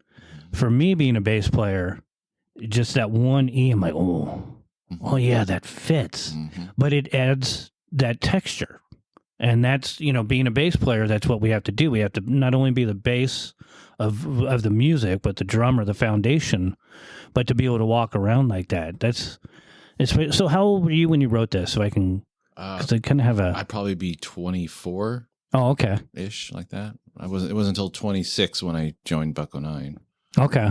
So, but yeah, that's what my brother and I were doing a lot back in the day, and we probably played that at at Union Station over there. It sounds really Metro. familiar. Metro, yeah. Yeah. But yeah, we played that song many times side stage over there at Soma. That sounds really familiar. Yeah. And people refer to us as a fun, goofy version of Operation Ivy. Yeah. Yeah, I could hear that influence in that. Yeah, definitely. Back then, Neil, I think, would write Tim, and Tim would send him letters back. And Neil was very pen pal kind of guy. Yeah. So he would write Chuck Treese, he would write all these other guys. And so, Rancid, Operation Ivy was a big influence. And Matt Freeman, of course, on my playing from day one. Which, again, that's, Matt's not your traditional player either. I mean, he's talented, and he'll walk all over the place because, especially for a lot of bass players when they're younger, either it's finger picking or using a pick, kind of stay in their own lane, for lack of better terms, and just kind of follow the guitar and just keep that going. But you have that style where you're just walking all over the place, so you're adding all that extra texture. Was there ever a time where you just kind of played the notes and kept it 3-chord, or? It really depends on what the song is asking for. I'm one of those players that I'll play it 10 different ways and then find 5 different ways, 3 different ways, 2, and then 1. That's exactly what I was getting at, because I'm finding myself doing that now as well. You don't use any pedals or anything, do you? Not even a... I use a light MXR compressor pedal. That's about it. Okay. No effects or anything like that. Okay. And what is your rig? Just to geek out. Okay. What do you, the whole setup, your main bass, and then do you have a secondary bass? I have 2 wonderful Stingrays from the Ernie Ball company. My reps have helped me find both of them. I've always loved the Stingray brand ever since Flea in the early 90s with Chili Peppers and stuff. And, right. I did have some conversations with Fender and some others, but the Ernie Ball brand just seemed to pull me in. In 2006, they gave me my first endorsement, and I was able to walk into any shop and pick whatever Ernie Ball instrument they had. And so I got this really nice limited edition 2006 Stingray. Nice. I played that one for until a couple of years ago. It was my main rig for playing shows all over the world. It was really great. And then my rep Robert at Ernie Ball, shout out to Robert. He helped me find the Stealth, the 2 humbuckers, and it's all black. Yeah, it's a limited edition black one, and there was only one in the United States. He helped me find, and that's my my main one I play now. That's what I was playing at the fair. Yeah. Beautiful bass. Yes. Okay, what string size do you use, and what wound? I just use the pink packs, the Ernie Ball Slinkies, the pink pack. I think it's 105 through 45. Yeah, if I'm thinking right. Yeah. Okay. Yeah, because I have one bass. It's a cheap Chinese bass that I wanted just to have a backup, because I don't really have a backup at this point. My PV is beyond repair, at least for me. But so it's got the medium wound, and it's brighter, and it just, the way that I play sometimes is, with all the distortion and everything, it works. But I like the 105 for the E string, and that's kind of been my thing. And I was playing, what is it, Blue Steel for a while, and because of Jim Cherry, he gave me some packs back, and rest in peace, Jim. And I just love those strings. But now I'm just sticking with the Diodarios because they're easy to find. Even if my wife's out and sees them somewhere, she'll just pick them up. Because, realistically, if it works, why mess with it? Right. So, and then play with the bass I still play is the one I got from Jerry years and years ago. And didn't I trade that for something, or? Some cymbals. Okay, yeah. Nice. And it's an Ibanez Silver Cadet, and I beat that thing to the dickens. What's your bass rig that you play through? For 30 years, I've had a PV cabinet, which the first year I replaced the speakers in it and the Evanescent speakers, and that's been my main 215 speakers. I've been playing that for 30 years. I found it right out of high school, and I've never changed my cabinet. And again, it's just, it works. So why even Right. And it did come with a PV tube head. Mm-hmm. I think it was probably maybe 500 watts at the time, but a big old monster thing. And I think somewhere around 98, 99, the tube started going out. Yeah. And I was really frustrated with that. So I went to Carvin up in Temecula, Mm-hmm. and I went to the factory there and I said, hey, I just got in this band called Buck 09. I need something that's going to be like work on the road. If I was to throw it off of a truck, Right. I still need it to work. Yeah. And they were like, oh, we got this brand new solid state 1,000 watt. I was like, sweet, sign me up. I'm all about that. So, and then I was using that for 20 years.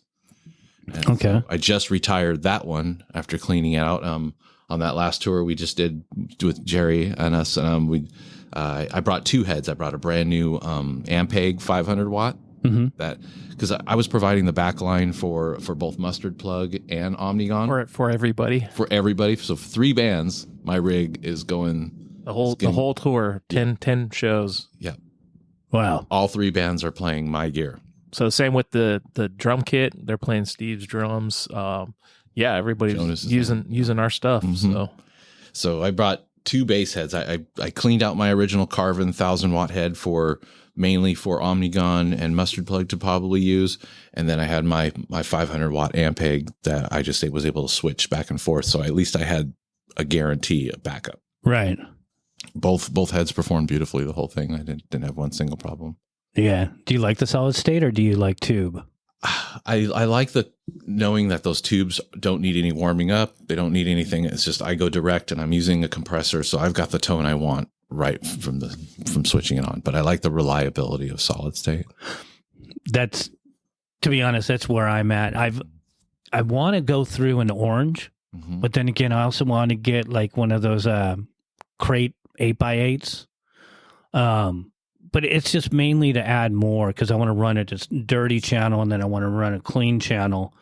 And I just want to be as loud as possible. I want Lenny to rise from the grave and go, what the hell is that noise? And then go, oh, that's a bass.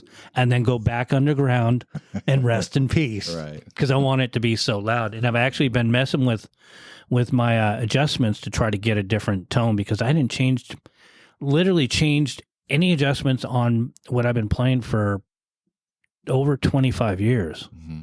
And that's the thing that just, again, it works as far as my equipment. I have the GK head, same cabinet, it's a crate cabinet, 2 18-inch JBLs. But then again, I haven't taken that on the road, Mm-hmm. And I played a few select shows, but I haven't played, one tour of yours is more than what I've played in 10 years, Wow. So I like it. I'm just kind of nervous about having to start playing out more. And it's when you tour and play in different venues, you'd be super surprised about how your gear sounds really different. Oh, yeah. From venue to venue. Oh, yeah. It's especially outdoors. Mm-hmm. But with bass, you can just, since you're just running clean, Mm-hmm. you can just go straight direct input into the board. I could, yeah. Mm-hmm. As long as you have decent monitors, you can get a good stage sound. Has that ever been a problem where? There was one time in the UK, the bass amp wasn't working for some reason, and I just plugged directly into the board, and I just heard the bass coming out of the floor. Oh. But nothing on stage. No. So the guys are like, Andy, are you even playing? And I'm like, So it was all front of house. yeah, it was all, you can only hear the bass front of house. You could not hear it on stage. They didn't have a drum monitor at all, or? No, it was nothing. It was only coming out. Oh my So God. they had no stage sound Right. at all. Right. Mm-hmm. That's crazy. So I just played feeling the vibrations. No monitor world. Right. Say. Like, yeah, I wasn't using my ears. I was using my feet. And again, that's one of those things. You're not just doing doom, doom, doom, doom, doom, doom, doom, doom, doom, doom, doom. So, I guess in a way, because the songs and the style that you play, the more that you play it, you have so much going on that you can kind of, as long as you get the right tempo, right? Mm-hmm. You can kind of fill in the blanks. If I'm playing to the meter, Mm-hmm. I'm usually in the pocket because I have so many things to play. I'm not holding out I don't need the timing. Right. So like guitar, it's, I guess it's kind of playing both sides. Mhm. Makes it a little bit harder because you are playing so much. But then you can just turn and look at Steve and just stare at him the whole time and blow him kisses and Which hopefully not fuck him up.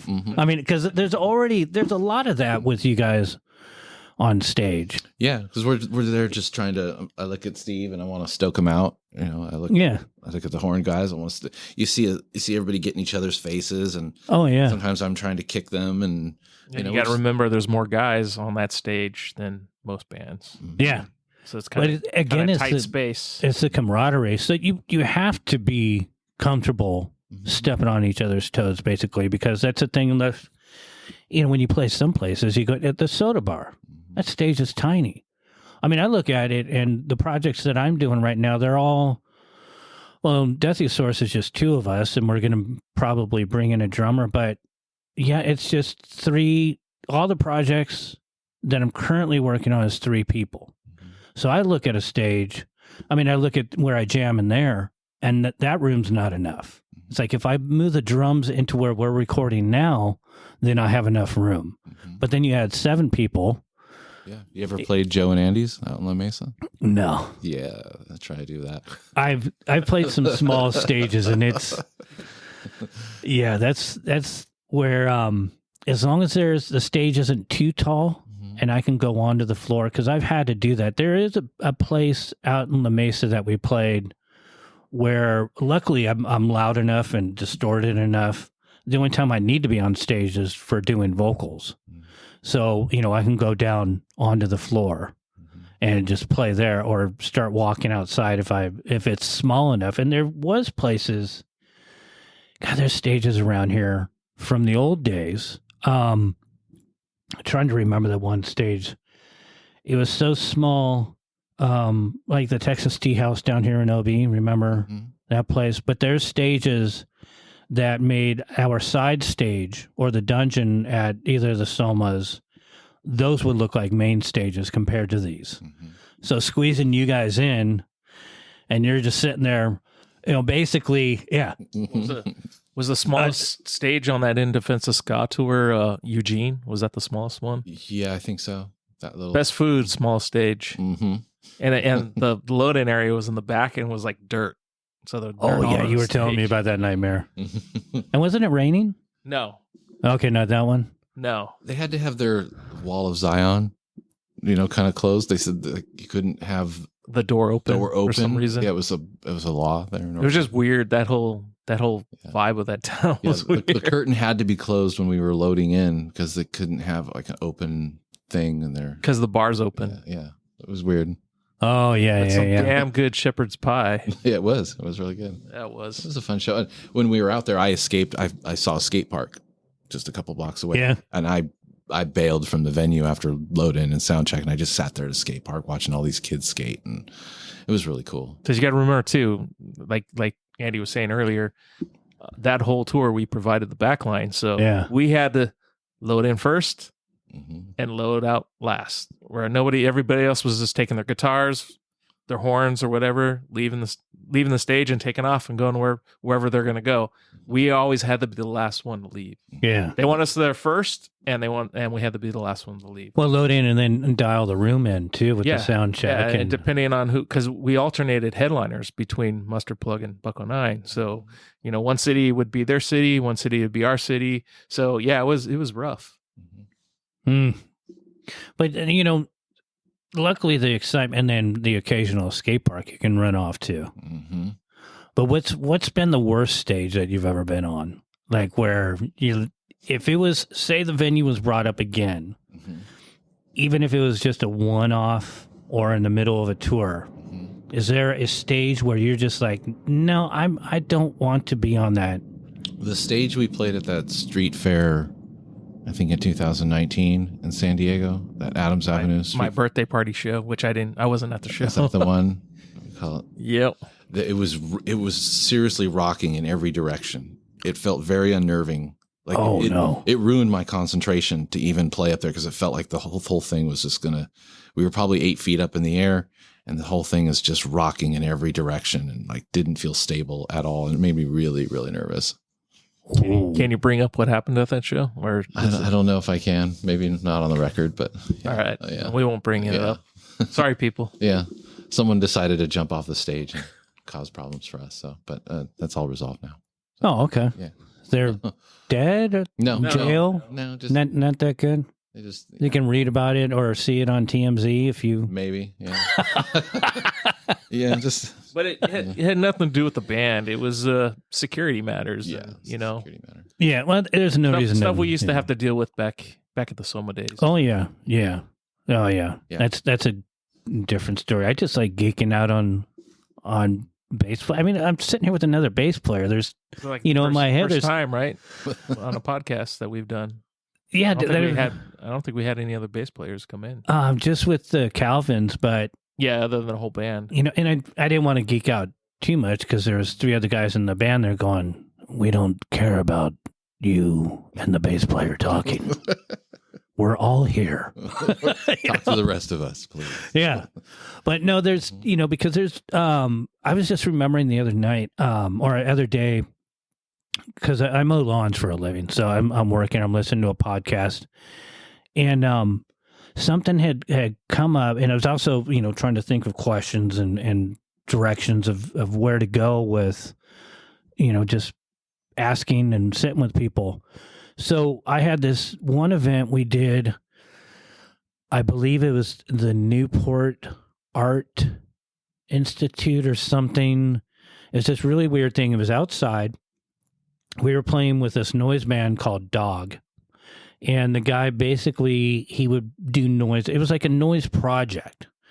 And he would just layer textures of noise and electronics and then do vocals over it. So there was, God, maybe 20 people. And this was I think it was just the 3 of us. Maybe there was 4 of us, but the band Urine when I was doing Urine. So I'm doing bass, dirty bass, vocals, drummer, guitarist. And we had a clean bass player, but I don't think he went to this. So we show up at this thing, Dog does their thing. And, artsy people, we went and got a whole bunch of alcohol. So I remember getting the 40 ounces of apple cider. So I had a couple of those. So I was, primed, really primed. We're playing, and I use a lot of distortion, a lot of noise in this project. Chad, our guitar player, breaks like 2 or 3 strings. So for the couple people that are still there, and then the guy from Dog was still there, I'm improvising with our drummer, Shane, doing noise and distortion and just trying to keep the vibe going, but kind of trying to not lose the interest of the people that are losing interest, including Chad on guitar as he's trying to string up more strings to play. And as awful it was, and as kind of scary and intimidated it was to be out of town, to be that lit, to have it be that much of just a complete disaster as far as our set, everyone there loved it. The dude from Dog's like, oh man, I want to work with you. If I send you stuff, will you lay tracks on it? I'm like, yeah, I'll have to get a 4-track, but yeah. And I eventually ended up doing that. Complete nightmare. Mm-hmm. Everyone loved it. And I'm like, how could that be? This is, the worst time I've ever played live. Is there anything that compares to that where you're just like, I cannot believe this was just an absolute shit show, but everyone's just like, fuck it, that was rad. Yeah, there's been a couple of those. Oh, okay. Or just maybe you're not feeling it, maybe you're not in tune, maybe you're right. not really observing what's going on. But for Bucko 9, I think a lot of it's been vibe. And as long as everybody's having a good time, we're not really focused on the perfection of it. Okay. Yeah. We're usually just going off. If we flub a note, so be it. We're having fun. We're having more fun than trying to be precise. It's part of the live show. Right. Well, that's another shit happens. Mm-hmm. And because of that, there was someone had either, I think it was the drummer for Cimentario, the more noise band that I'm doing. I'm playing with this kid, David. He's 18 and really talented kid on guitar and on drums, but he's doing drums in this project. He's really into like Meshuggah and that mathematical crazy Freaking love that stuff. So he had sent me this video. It had, if I remember correctly, about 128,000 views. And I think it was either a reel on Instagram or YouTube. The kid on drums quit and walked off stage because the vibe wasn't there and he wasn't feeling it. If I remember the tag on it. So, and it looked like a young kid. And I'm thinking to myself, has there ever been a time where the show's been so bad where I've just walked off? And it's like, no, I'll reach down, and I've done some crazy shows with Pour and Cockroach. And I mean, my shows are kind of, I don't know if you've ever seen me play, because none of the bands played out too much. Well, I probably saw you at Soma at some point, with my red mohawk and just absolute artsy madman. Cockroach was with the dodgeball guys, and then we did that when Jay from Spaz Boy. But the idea, letting the kids know that it's all right if you're not feeling the vibe, that you can just walk off stage. Number one, that's not professional at all. And that's something that when I was, trying to work with bands, and like when you guys would come through as Stinkaholic and everyone in early days, if a band member couldn't play, I remember getting on the horn, just telling everyone, we'll just come down and either try to replace them. If you can't do that, just go up and do what you can so that your audience sees that you're still professional and that you're into this and that you care about them. Even if you just show up and tell all your fans that you can't play, unfortunately, this happened, but to be on stage and to walk off stage. No, you're letting your people down. Well, just like that injury he got in Chicago. I mean, he could have the show totally must walked go off on the stage because he was pretty badly injured. Yeah, I mean, but he fought through it and performed. Yeah, twice.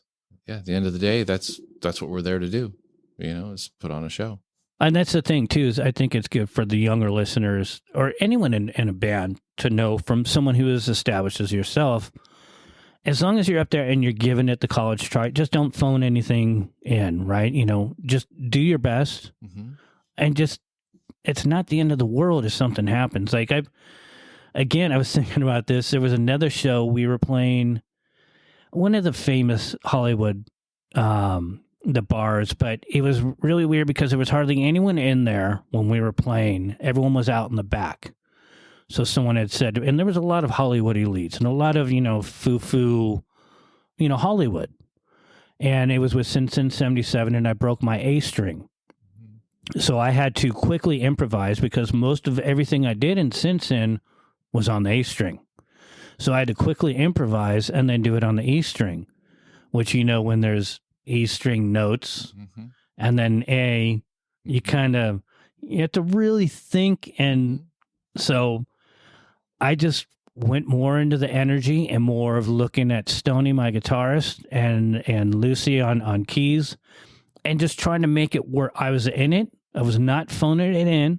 I did a little bit more antics, and I did what I could to just make it work because there was no way in hell. I think someone eventually from another band gave me a bass, and I was like, oh, all right, I got an A string again. So we just, just made it work. Right.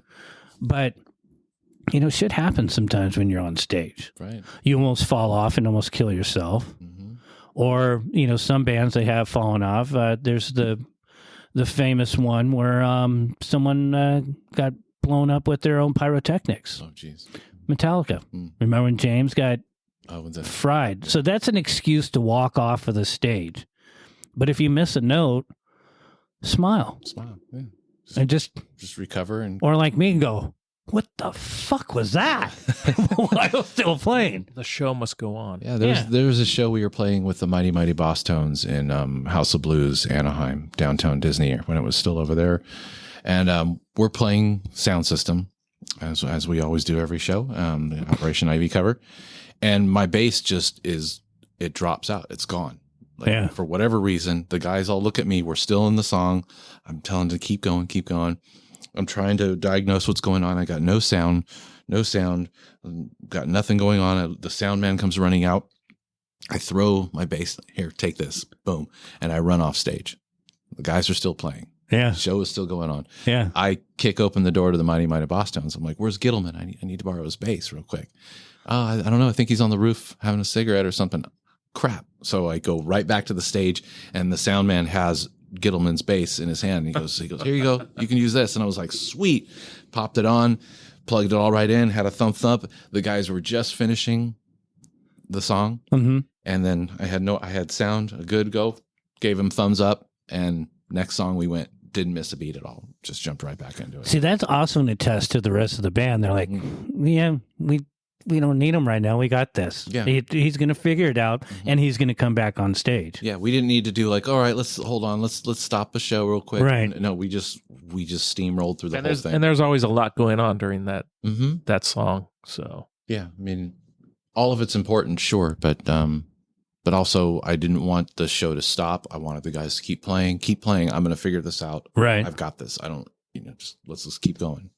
And they know, again, it's the professionalism. God, it just, see, this is something I don't think that we've ever really dove in with any band.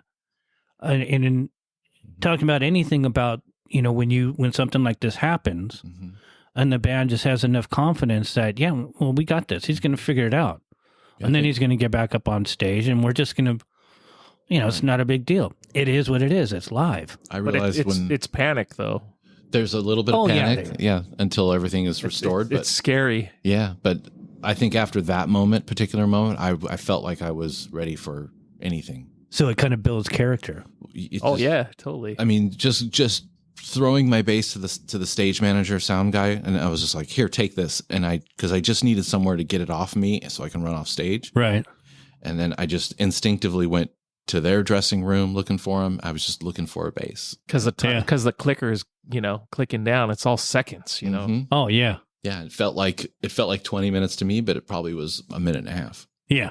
In real time. So. Exactly. There's been times at the club that I know I usually forget is because the power's gone out on both clubs a couple times. I believe one time lights, sound, all kinds of shit. I mean we blew at Metro. We blew a breaker. I believe it was when Meat was playing, and Len got pissed at me because anything would happen and he would get pissed at me like, what the fuck is going on? But I believe Meat was playing, and I think we blew one of the breakers. And, Meat wasn't exactly easy listening. It was not Jazz 98. Meat was down-tuned, heavily distorted, growly vocals, screaming vocals, pounding in your face. If you don't have a bowel movement at the end of the song, there's still another song coming. I mean, it's brutal type stuff. And so it kind of adds to that air of anything can happen, which personally, being a performer, I like that. But seeing other bands go through that when something does happen, bass drops out, guitar drops out, whatever, Stinger jumps into the crowd and then he's gone for a couple of minutes. I couldn't imagine doing, especially in the early days, doing an Iggy Pop show.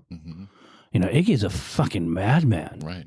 I mean, the more that I get older, the more that I look at him and go, I guess he was a heavy influence on me. But those shows where, anything can happen, it's about to get out of control. And that's at every show. And it's that excitement that makes it live, but it's how professional people are about it and how they approach it and how they deal with it, that either you're never coming back to play that club again, or they're like, you know what? Can you guys stay another night? Because we have this other band that we're not too sure about. It's the professional attitude and the way that you deal with things. Well, it's also what makes those shows stand out, too. Oh, yeah. Yeah. It's like if every show went super good, those shows aren't going to stand out. They become generic. Yeah. Yeah. Speaking of, let's hear something. We got something newer that you can share with us? I can't share any of the newest Bucko 9 stuff just yet because it's still in the creation process. It has to be put up by the label before you can share it. Yeah, we're not allowed to share any of that kind of stuff yet. But because of rights and all that. But what's something that highlights you? Okay. So when I first started in Bucko 9, John Pebsworth, our singer, Jonas Kleiner, and our drummer at the time, Jeff Hawthorne, we started doing a side project called the Winos. Okay. And I know we played Union. Yeah. I know we played it once, maybe twice. Not Union, Metro. Metro. Or is it the new place? It was the Linda Vista place. That's Okay, Metro. Yeah. Yeah, and I know we played once with. I have the flyer in my thing somewhere, but What year was that? 2000. No, that's the new Soma. The sports arena one. Yeah, because Okay. Metro closed down in '99, and then Scott and I opened It might have the been, new one in 2002. It might have been that early. I just know we played Soma, but this was our little side project we did without the horns in Buckle Night, and it was a little more down and dirty thing. So this one's called Shrunken Head. Okay, cool. And different bass playing too.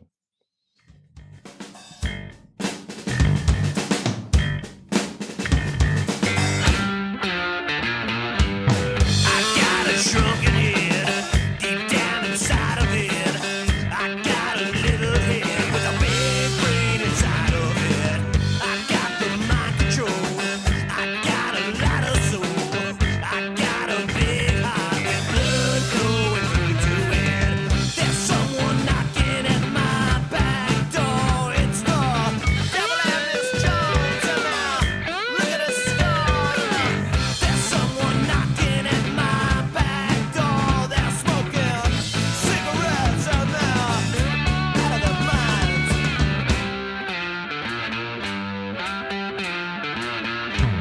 I got a shrunken head deep down inside of it. I got a monster with legs that like to move. I got a mumbling dog, sounds like what you gain.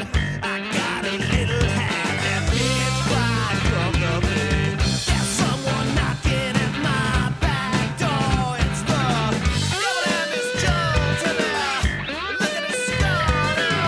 There's someone knocking at my back door. They're smoking cigarettes and they're wow, out of their mind.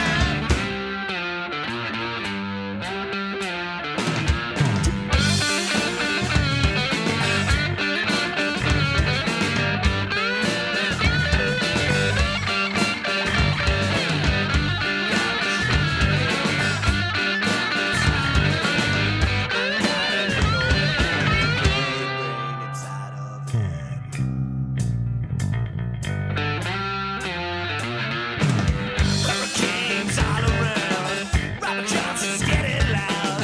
The devil's sitting on a fence, mosquitoes are in your pants. I got the mind control, I got a lot of soul.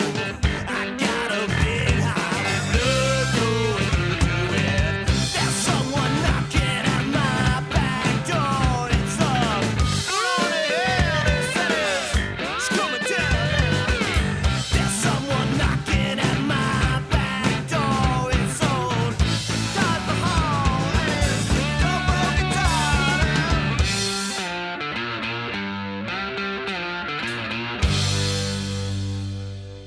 Yeah. So that's the Winos. I like that a lot. We used to play the Epic Center, as my buddy Cosme calls it, the non-Epic Center. Which John used to run at one time. Yeah. Yeah, John was doing a lot of booking and got to see a lot of really cool bands like Bedouin Soundclash there, and it was one of those interesting like YMCA feel places. Yeah. Yeah, I did a couple shows there Yeah, when was working for Golden Voice, and actually, I think the last show I went there was for the first show of Boxcar Racer. Okay. Very first time they played live. that'd have been sweet. Is that the place in Mira Mesa that's... Yes. But, okay. Yeah, I grew up in Mira Mesa. Well, I started in OB and OB Point Loma, and then we moved to Mira Mesa in 71, back when it was still being developed. But I went because I'd heard about the Epicenter, and, you know, when I left Stoma, I just dropped out. I had to figure out what the hell I was going to do with my life now. And, but I ended up going, my nephew was in a band, they played there. And going there, number one, going back to Mira Mesa, because I basically avoided Mira Mesa like the plague, literally. And then going to that venue, I'm like, this is kind of interesting. You know, and I'm personally, as much as I like what Jerry and Scott did at the newer Soma, and now it's really, really corporate. I mean, it's nice and all that, but I'm used to downtown for like a punk rock club. That's even the Metro one to me was a little bit, kind of clean. But the Epicenter, it just seemed like you don't want to throw a freaking punk rock show in this place. It was all glass windows. Yeah, I'm just thinking, even like right now, I'm thinking about picking up a brick and throwing it through one. So going into that place, it's like, this is interesting. But it was cool that there's, venues for people to play at. But this is the type of thing that I could see you guys playing in a small, dirty, Casbah. Dirty, yeah. Mm-hmm.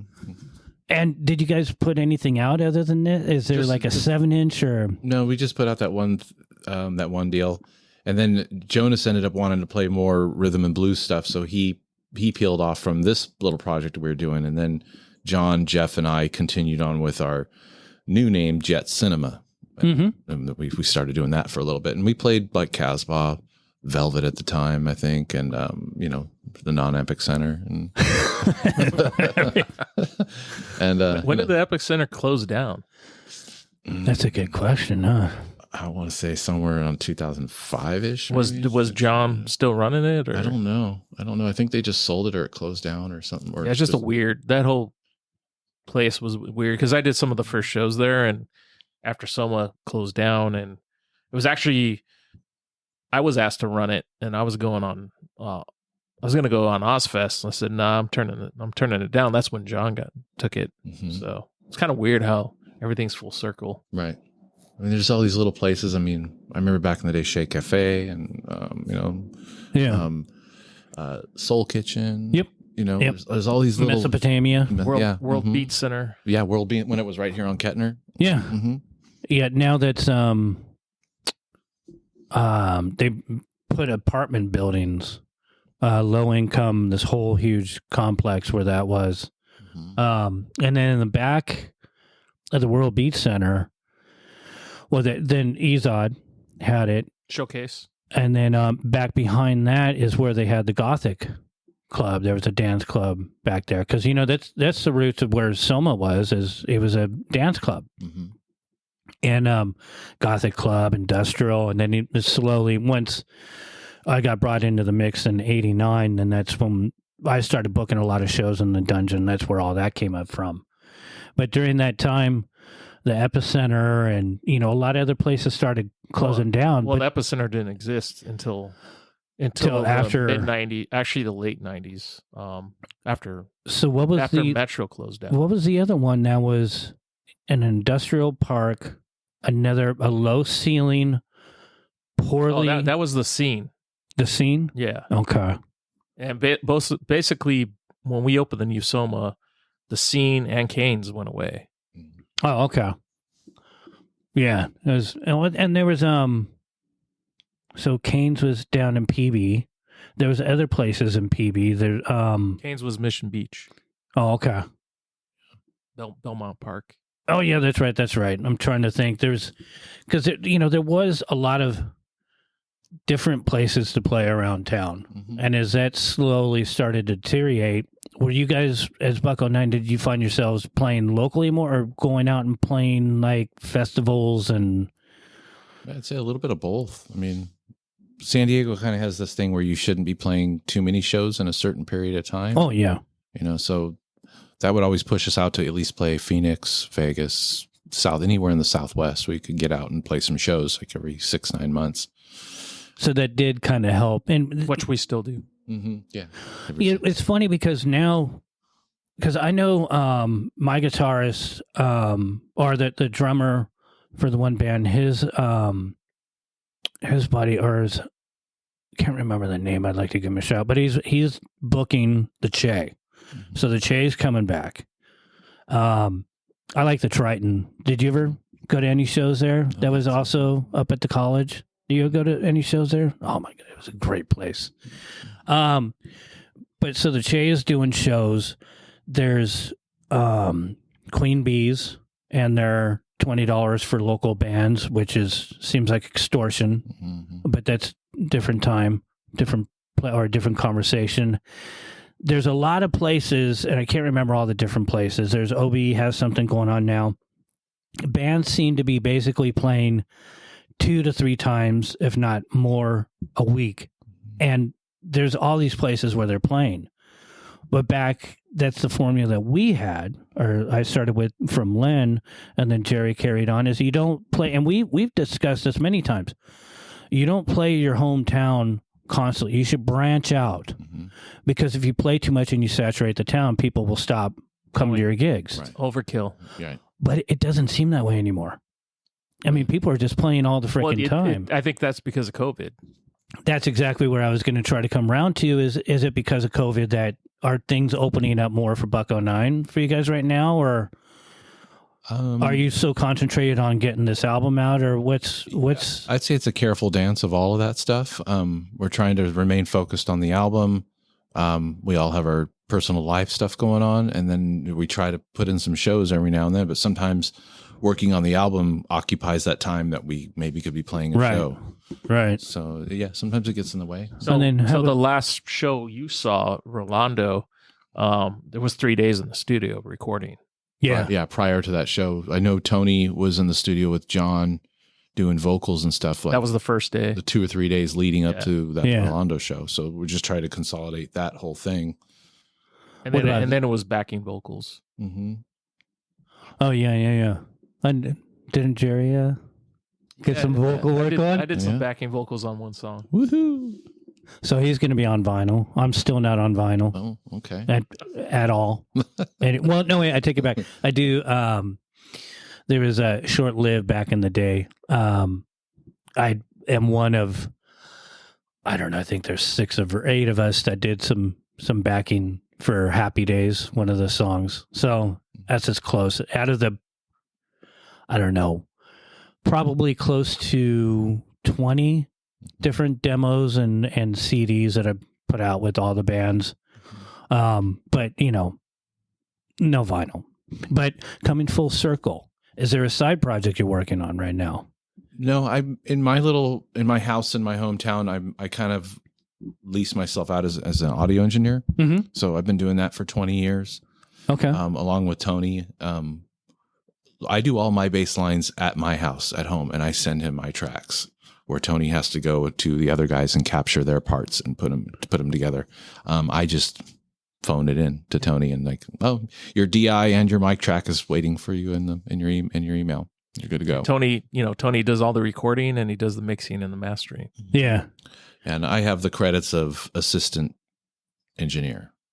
Because he has the home studio. Yeah. Mm-hmm. So. See, that just, when you put it that way, it's like, well, you don't really need a side project if you're just constantly, so you're obviously, fairly busy. Would you consider yourself comfortably busy with everything you got going on where it's all pretty manageable? And back to my skateboard history and stuff, 20 years ago in El Cajon, I would intern for Steve Stedham at his recording studio out there in El Cajon. Yeah. And I spent a good couple of years with him. We were going through that whole phase of transitioning from analog, from 2-inch to ADAT to computer to digital. Yeah. And so we were just kind of both tackling all that together. And then we would go into the parking lot and just push our skates around a little bit. And, anyway, last time I saw Steve was probably 10 years ago at a NAMM event, and I ran into Steve again. It was really cool. I didn't know he had a recording studio. Yeah. Yeah, he's got a metal band now, doesn't he? Yeah. I played jazz. I played a 7-string bass in his jazz project back at the 7-string? Yes, sir. The noise I can make with that. It was like before all the metal stuff came out, so it was mostly used for jazz. And but I played a couple shows with Steve Stedham, like closer to downtown. We'd be one of those bands out in a corner somewhere playing some jazz in the corner. Oh wow! I had no idea because I've got the board up there, and then I've got the board back here. He had coffee at one point. I got some coffee from him, but yeah, I've probably, getting back to skateboarding, probably skated with them somewhere. My wife used to have a ramp when they were in Linda Vista. So, I wish I could remember the guy's name that was a regular there. But I asked up here, what's his name? Kevin. I asked him, and there was someone else. She doesn't quite remember because she was young. So this was the 80s. But, back in the 80s, very, very, very few half pipes anywhere. For one, it wasn't popular. If you skated vert, what the fuck is vert? A ramp made out of wood? Well, there's vert or street. You didn't really do a lot of both. When I grew up, it was you rode a skateboard. You were sidewalk surfing. Like I still to this day, I cannot do a kickflip. I never learned. I learned the old ones, the first ones. But once Rodney started basically taking freestyle and making it all into street style, I would do a boneless. I would kind of finger flip, but that wasn't my whole gig. So full circle, I think I probably did skate with Steve. I skated with a lot of people back in the day, even went to Del Mar a couple of times, but it wasn't on the radar, and I didn't even think of them doing music. So bringing full circle back again, you got skateboarding, music, San Diego, and all these different connections. At this point, with Buck 09 and everything that you're doing, what is what drives you through the day? Like what do you think about when you're getting up in the morning? Is it to go into the studio to work on a new bass line? Is it could putting be on a skate video? What? Yeah. Well, in my spare time, I do a lot of video editing, whether it be our documentaries or the tour stuff, or I've worked on a lot of music videos, professional stuff for Side One Dummy. I've been a video editor and a cinematographer for 20 years. Did you work on Pick It Up? I did. I sent Pick It Up all the raw footage for all the Buck 09 stuff that I had on VHS. Everything that those guys, my guys have had, they give to me. I'm the archive keeper. So you digitized everything. I digitized everything and gave them all the samples that were used in the movie. So you were very busy. I almost swapped this one little bit of live footage that they used, and I almost put the version of me in it instead of Scott, but I figured that would have probably been a mean trick. So that way you could get in the movie. Yeah, there's one show we played at the Belly Up a long time ago, and when Jeff was our drummer at the time, and Steve was visiting, and he came up and play a couple songs, and I had the footage of like we were really young. And it was me playing bass and not Scott, but I almost put that in the movie. That's funny. But I figured it'd be too hardcore of a prank. Yeah. I mean, and it's kind of hard. Oh, it's my bad. Yeah, I'm sorry. I don't know how that got there. I was going to ask you too. When did you start with Mikey and his uke? When did you start doing stuff with that? During the pandemic, I started seeing a lot of his stuff. Shout out to Mikey. Thank you so much for letting me be part of your movies. Your videos, but I reached out to him and just said, hey, this is Andy from Buck 09. I'm a big fan. I would love to help out in any way, be part of your stuff. And he ended up contacting me like a few weeks later and was like, yeah, I love your band, Andy, and I'd really like you to be on the series. So nice. My first one was doing Same in the End by Sublime with Dave McWayne from Big D and the Kids Table, Lawrence Katz from Mighty Mighty Boss Tones, and of course Darren Pfeiffer from Ex Goldfinger and Punk Rock Karaoke. And so I got to do that. And Eric even mentioned in the comments, he was like, oh, that guy Andy did a great job. It's really cool. That was really rewarding. That sold it for me right there. And then I got to do a couple Rancid songs, As Wicked and Dally City Train. And then I also did a cover of the Vandals, Oi to the World, where I did a whole keyboard orchestra. I replicated what Joe did on my MIDI keyboard for all the Mikey asked me to do all that stuff and then play bass on it as well. Wow. With a bunch of people. So I got to do that. Was really, really cool and really fun. I shot all that stuff that I did around the property of my house up in the mountains and stuff. And I just sent it in, and Mikey handled the rest of it, handled the mix and the editing and everything else. And that was really cool. That's nice. Those are my favorite videos to show because, I'm playing with some pretty awesome artists and stuff. Yeah. Yeah. What anything like that coming up? Any projects that? Nothing on the table right now at this moment. I just got a major job promotion at my employer up in near Yosemite, and so that kind of keeps me busy, 60 hours a week for the most part. Oh wow, doing all that kind of stuff. But yeah, but I try to play music anytime and every time I can in my home studio. It's as easy as walking in there, flipping everything on, and going for it. So, yeah. When do you think the album's going to come out? The new Buck 09 album? My guess at this point, since when we did the live record, it got pushed till June, when we finished it in June, and they said it would probably come out in April, so I'm guessing April. Can we mention the title of the album? Cut Out the Noise is the working title right now. So Okay, cool. and I think this record's going to have some. It's got some pretty like mellow vibes, and it's got some pretty rad vibes too. So Yeah, there's some pretty punky songs on there. Yeah. And from the text I got yesterday from the guys, I think Tony is putting his vocals and his trumpet parts down this week. Oh, nice. And I've redone my bass parts probably 4 or 5 times right now on some songs because I have the freedom of doing it whenever I want, whenever I feel it. So I can just go, oh, I want to update this. And I update it and I send it to Tony. And there's a song on there that just Tony sings on by himself, right? Yeah, I think there's a couple. But a lot of these songs we've had for a few years. And we just kind of sing them on tour, and I put them as Easter eggs in our documentary movies and stuff like that. So keep them listening to it and stuff. But well, when I do the info and all this, we're gonna definitely have to list all the projects and where that to share with the public, and all your social media and all that. But in the meantime, because I know that you've got a long drive ahead of you. Yeah.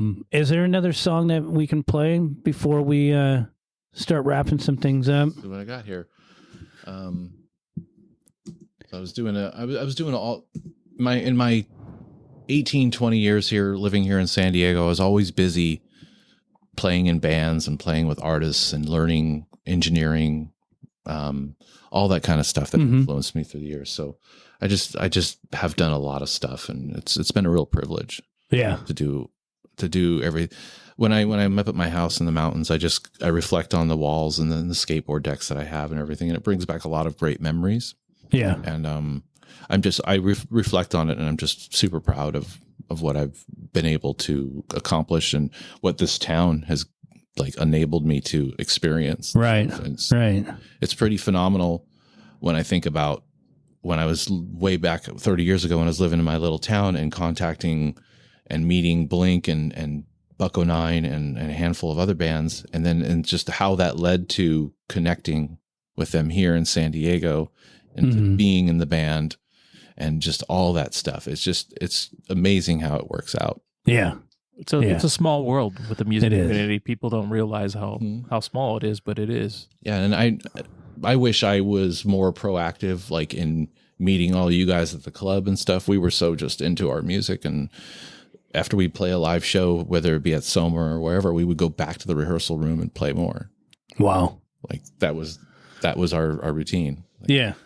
And again, it's the professionalism. And, just on my part, by the end of it, I was a wreck. I was so stressed out. I was trying to carry so many things. So I wasn't exactly the most approachable, but now I can honestly say that I appreciate everything that you've done. I appreciate you coming in here and chatting with Jerry and I had no idea of the connection again to skateboarding.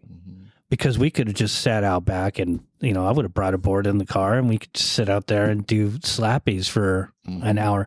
But again, I had no idea. So hearing all that, and for whenever Jerry and I sit with anyone and we get to learn the stories, that's what I love to hear.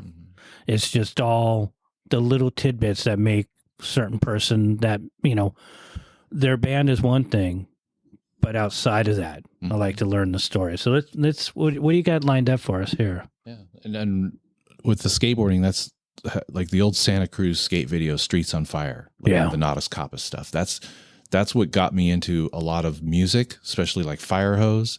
Yeah, and a lot of those bands and stuff. That's really how I got wedged into skate music, was thanks to Santa Cruz and the Powell Peralta videos and all that stuff. That was our only. We had no internet at the time, so that was the only way we were able to hear bands.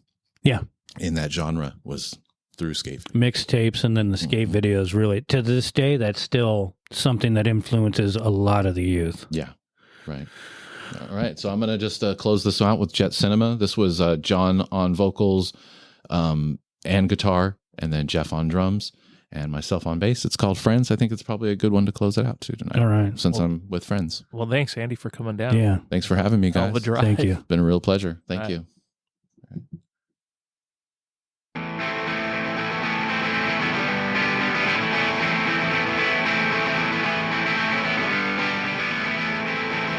I've got these phones that come from San Francisco. They've got ideas about breaking all the laws. They seem to set me straight when I've got no friends to call on. I sometimes dream about them asking me to join them. Not down another drink, they're forcing me to think my education.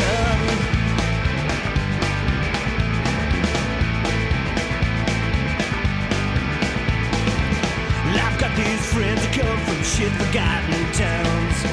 They manage thoughts about better days to come. It'll be years before anyone will hear them. And when they do, they'll hear it time and time again.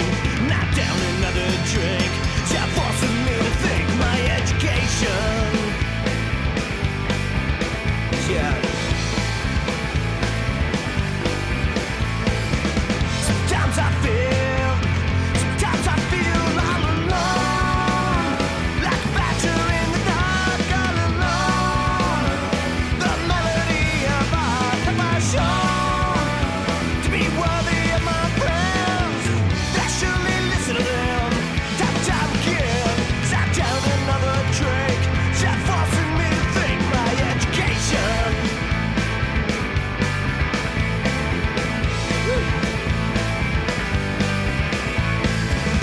I've got these friends that come from New York City. They've got ideas about getting crazy. The city never sleeps, they throw confetti. And when it's time to shine, they're always ready. Knock down another drink, they're forcing me to think my education.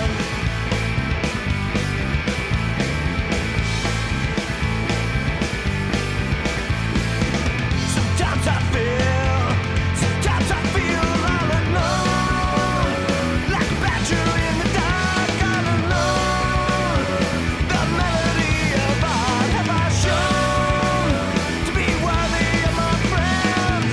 I surely listen to them, try again, shot down another drink. Is that forcing me to think my education?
This podcast was recorded at Red Rum Skates. Mixed by me, Jer. Music provided by Breakacre. We appreciate all our listeners and our guests. Please stay tuned till the next one. Have a great one. Bye.